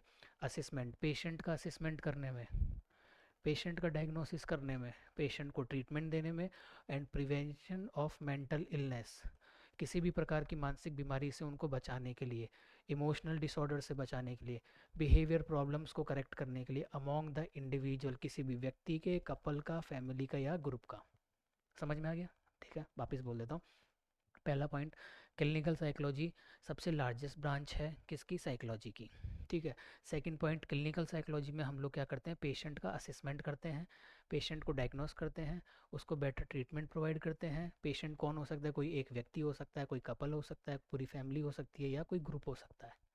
हर तरीके का पेशेंट अपने पास हॉस्पिटल के अंदर आता है, और उनके बिहेवियर को स्टडी करना, और उनके बिहेवियर को स्टडी करके उनको बेटर से बेटर नर्सिंग केयर प्रोवाइड करना, बेटर से बेटर ट्रीटमेंट प्रोवाइड करना, ये हम लोगों का काम होता है। इसे हम लोग क्लिनिकल साइकोलॉजी कहते हैं। नेक्स्ट हम लोग देखेंगे इंडस्ट्रियल साइकोलॉजी। इंडस्ट्रियल साइकोलॉजी भी क्या है? साइकोलॉजी की एक सब ब्रांच है जो कि अप्लाइड साइकोलॉजी की ब्रांच है। ठीक है। इसमें हम लोग क्या करते हैं? इंडस्ट्री में काम कर रहे लोग, जैसे एजुकेशन के अंदर क्या था, एजुकेशन सेक्टर के अंदर जितने भी लोग काम कर रहे थे या जितने भी लोग थे, जैसे स्टूडेंट, टीचर या एडमिनिस्ट्रेटर, इंडस्ट्रियल साइकोलॉजी में हम क्या कर रहे हैं कि इंडस्ट्रियल साइकोलॉजी में जैसे कि इंडस्ट्री में काम करने वाले सभी एम्प्लॉयज़, सभी वर्कर्स के बिहेवियर को पढ़ना। एक बड़ी सी कंपनी है जिसमें 1000 लोग काम करते हैं फॉर एग्जांपल, तो वहाँ पे ये इंडस्ट्रियल साइकोलॉजी काम आएगी। कैसे? उन 1000 लोगों के बिहेवियर को पढ़ना कि हमारे एम्प्लॉयज़ की नीड्स क्या हैं, रिक्वायरमेंट क्या है, कहाँ क्या प्रॉब्लम आ रही है। एक मालिक जो उस कंपनी का या फैक्ट्री का जो मालिक होगा उसको ये जानना ज़रूरी है कि मेरी फैक्ट्री में जो 1000 लोग काम कर रहे हैं, भैया उनके कहीं दिक्कत तो नहीं आ रही, उनसे किस तरीके से, उनकी क्या क्या ज़रूरतें हैं, उनको क्या क्या चीज़ें मैं प्रोवाइड करा सकता हूँ, जिससे कि कहीं ना कहीं फ़ायदा मालिक का भी है। अगर वो उनकी नीड्स को पूरी करेगा तो उससे वो लोग खुशी होकर, पूरी खुशी के साथ वो अपना काम करेंगे और ज़्यादा से ज़्यादा बेहतर काम कर पाएंगे।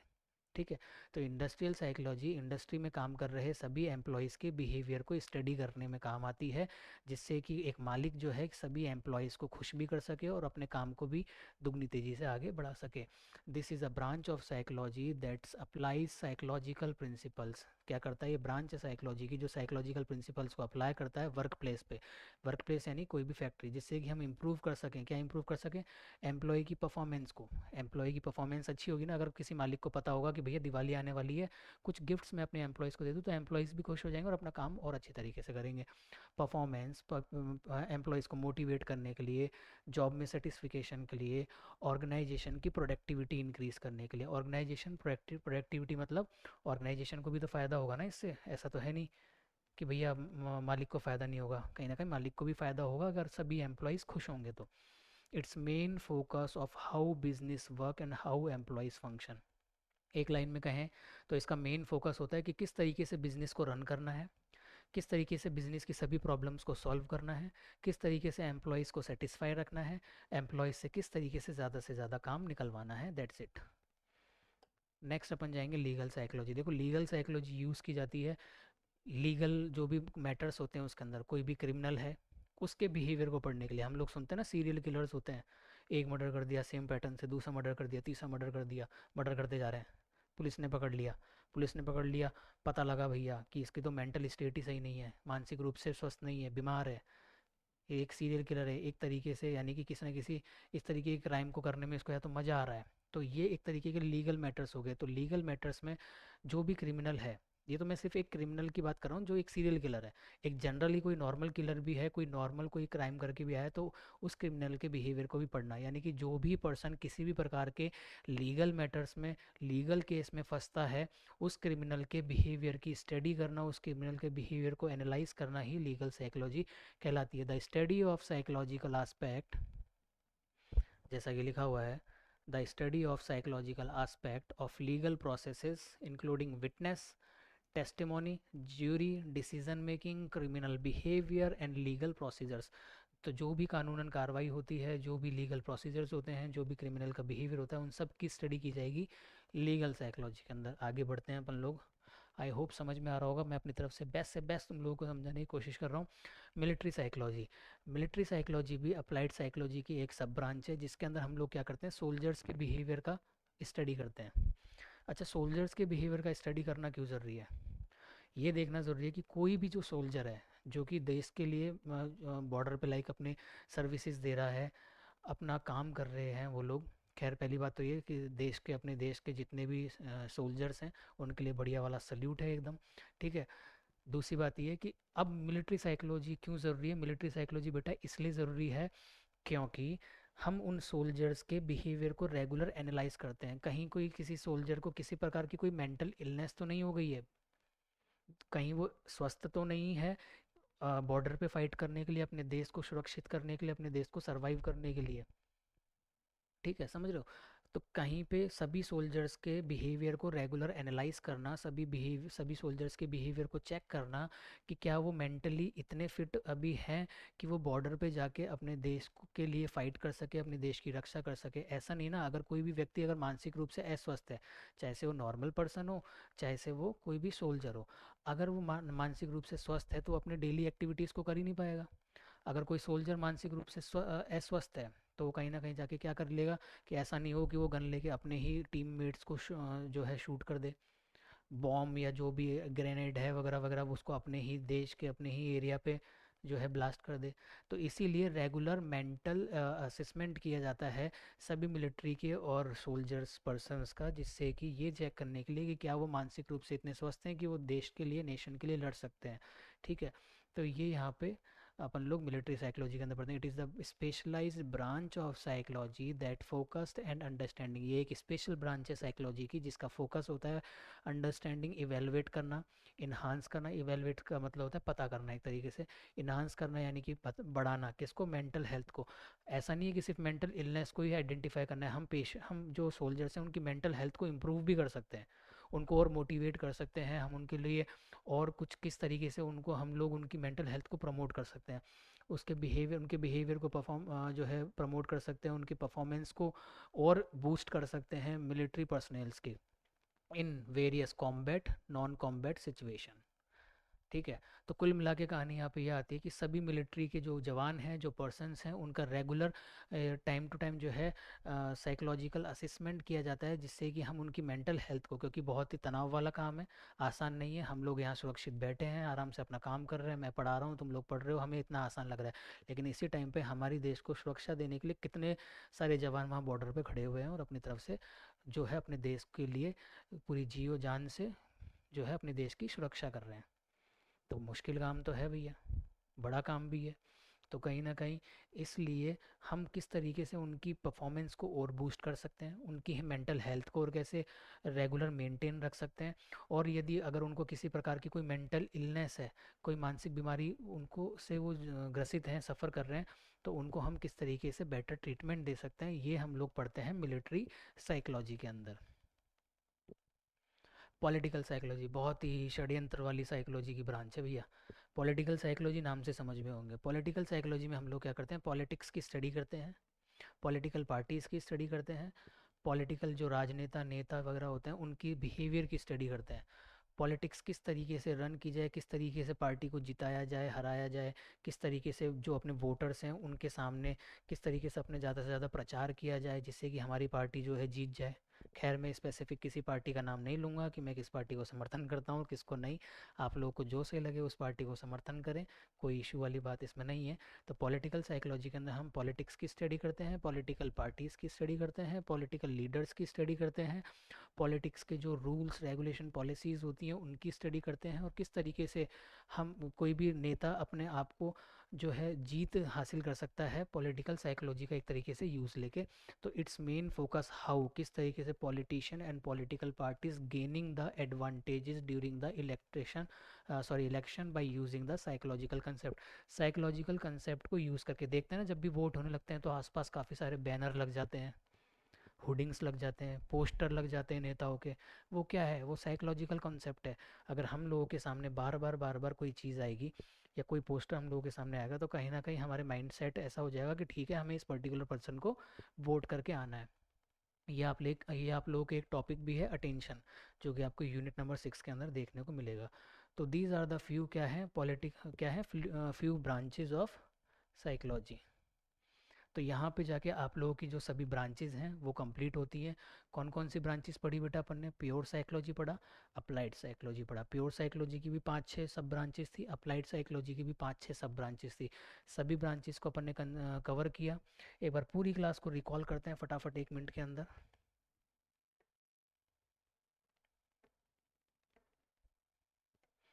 यहाँ से अपन लोगों ने क्लास स्टार्ट करी थी, ब्रीफ है 1 मिनट के अंदर कंप्लीट हो जाएगा। हम लोगों ने क्या क्या चीज़ें देखी? हमने देखा फिलोसफी के बारे में देखा इंट्रोडक्शन में, हमने साइकोलॉजी के बारे में देखा, हमने जो है साइकोलॉजी की हिस्ट्री के बारे में देखा, बिहेवियर के बारे में देखा कि बिहेवियर किसे कहते हैं, बिहेवियर कितने तरीके के होते हैं वो हम लोगों ने देखा, बिहेवियर को किस तरीके से और क्या क्या बिहेवियर के अंदर ऑब्जर्व किया जाता है वो हम लोगों ने देखा। साइकोलॉजी की डेफिनेशंस डिस्कस करी, ब्रांचेज ऑफ साइकोलॉजी जो अभी अपन ने जस्ट डिस्कस करा, pure psychology and applied psychology. Pure psychology देखा जिसको हम थ्योरेटिकल साइकोलॉजी के नाम से भी या थ्योरेटिकल साइंस के नाम से भी जानते हैं। जनरल साइकोलॉजी, अब normal psychology, social psychology, developmental psychology, physiological psychology, para psychology, जियो साइकोलॉजी, अप्लाइड साइकोलॉजी देखा जिसको हम लोग प्रैक्टिकल साइंस के नाम से जानते हैं, educational psychology, clinical psychology, clinics में यूज़ होने वाली, इंडस्ट्रियल साइकोलॉजी, इंडस्ट्री में यूज़ होने वाली, लीगल साइकोलॉजी, लीगल केस में यूज़ होने वाली, मिलिट्री साइकोलॉजी, मिलिट्री में यूज़ होने वाली, और साथ ही साथ आप लोगों की पॉलिटिकल साइकोलॉजी। तो आई होप आप सभी स्टूडेंट्स को यहाँ तक की क्लास बड़ी इंटरेस्टिंग लगी होगी और सारे टॉपिक्स और सारे कंसेप्ट आप लोगों को समझ में आ गए होंगे। अगर नहीं समझ में आए तो ये क्लास यूट्यूब पे फ्री ऑफ कॉस्ट आपके लिए हमेशा अवेलेबल है, तो आराम से आप देख सकते हैं। ठीक है, अभी तक तो अपना जो भी कंटेंट है वो क्योंकि यूट्यूब पे ही है। ठीक है, तो रेगुलर आप लोग क्लास में आगे बने रहे। इससे आगे का जो भी पार्ट है, मेथड्स ऑफ साइकोलॉजी हो गया, इंपॉर्टेंस ऑफ साइकोलॉजी हो गया, relation of psychology with other subject, ये हम नेक्स्ट क्लास के अंदर कवर करेंगे। अभी की क्लास के लिए और आज की क्लास के लिए इतना बहुत ज़्यादा हो गया है। तो आप लोग इस को सभी टॉपिक्स को अच्छे से पढ़ें समझें और अपने नोट्स प्रिपेयर करें, और जो भी एमसीक्यूज़ हैं उन पे मेन फोकस रखें। एग्ज़ाम में छोटे छोटे एमसीक्यूज़ काफ़ी सारे बन के आते हैं इसलिए। और अभी तक जो अपन ने कवर किया है ये लगभग लगभग 5 नंबर का पूरा क्वेश्चन हो गया इस यूनिट में से। क्या समझे? 5 नंबर का पूरा question, define psychology and explain it's all branches in detail. सभी ब्रांचेस को डिटेल में एक्सप्लेन करो। तो ये एक क्वेश्चन आप लोगों के लिए बन गया। तो आई होप आप सभी लोगों को क्लास अच्छी लगे, और इसी तरीके से चैनल पे रेगुलर बने रहें। चैनल को ज़्यादा से ज़्यादा सब्सक्राइब करें और ज़्यादा से ज़्यादा अपने दोस्तों के साथ शेयर करें। आज की क्लास के लिए और अभी की क्लास के लिए सिर्फ इतना ही। Thank you very much.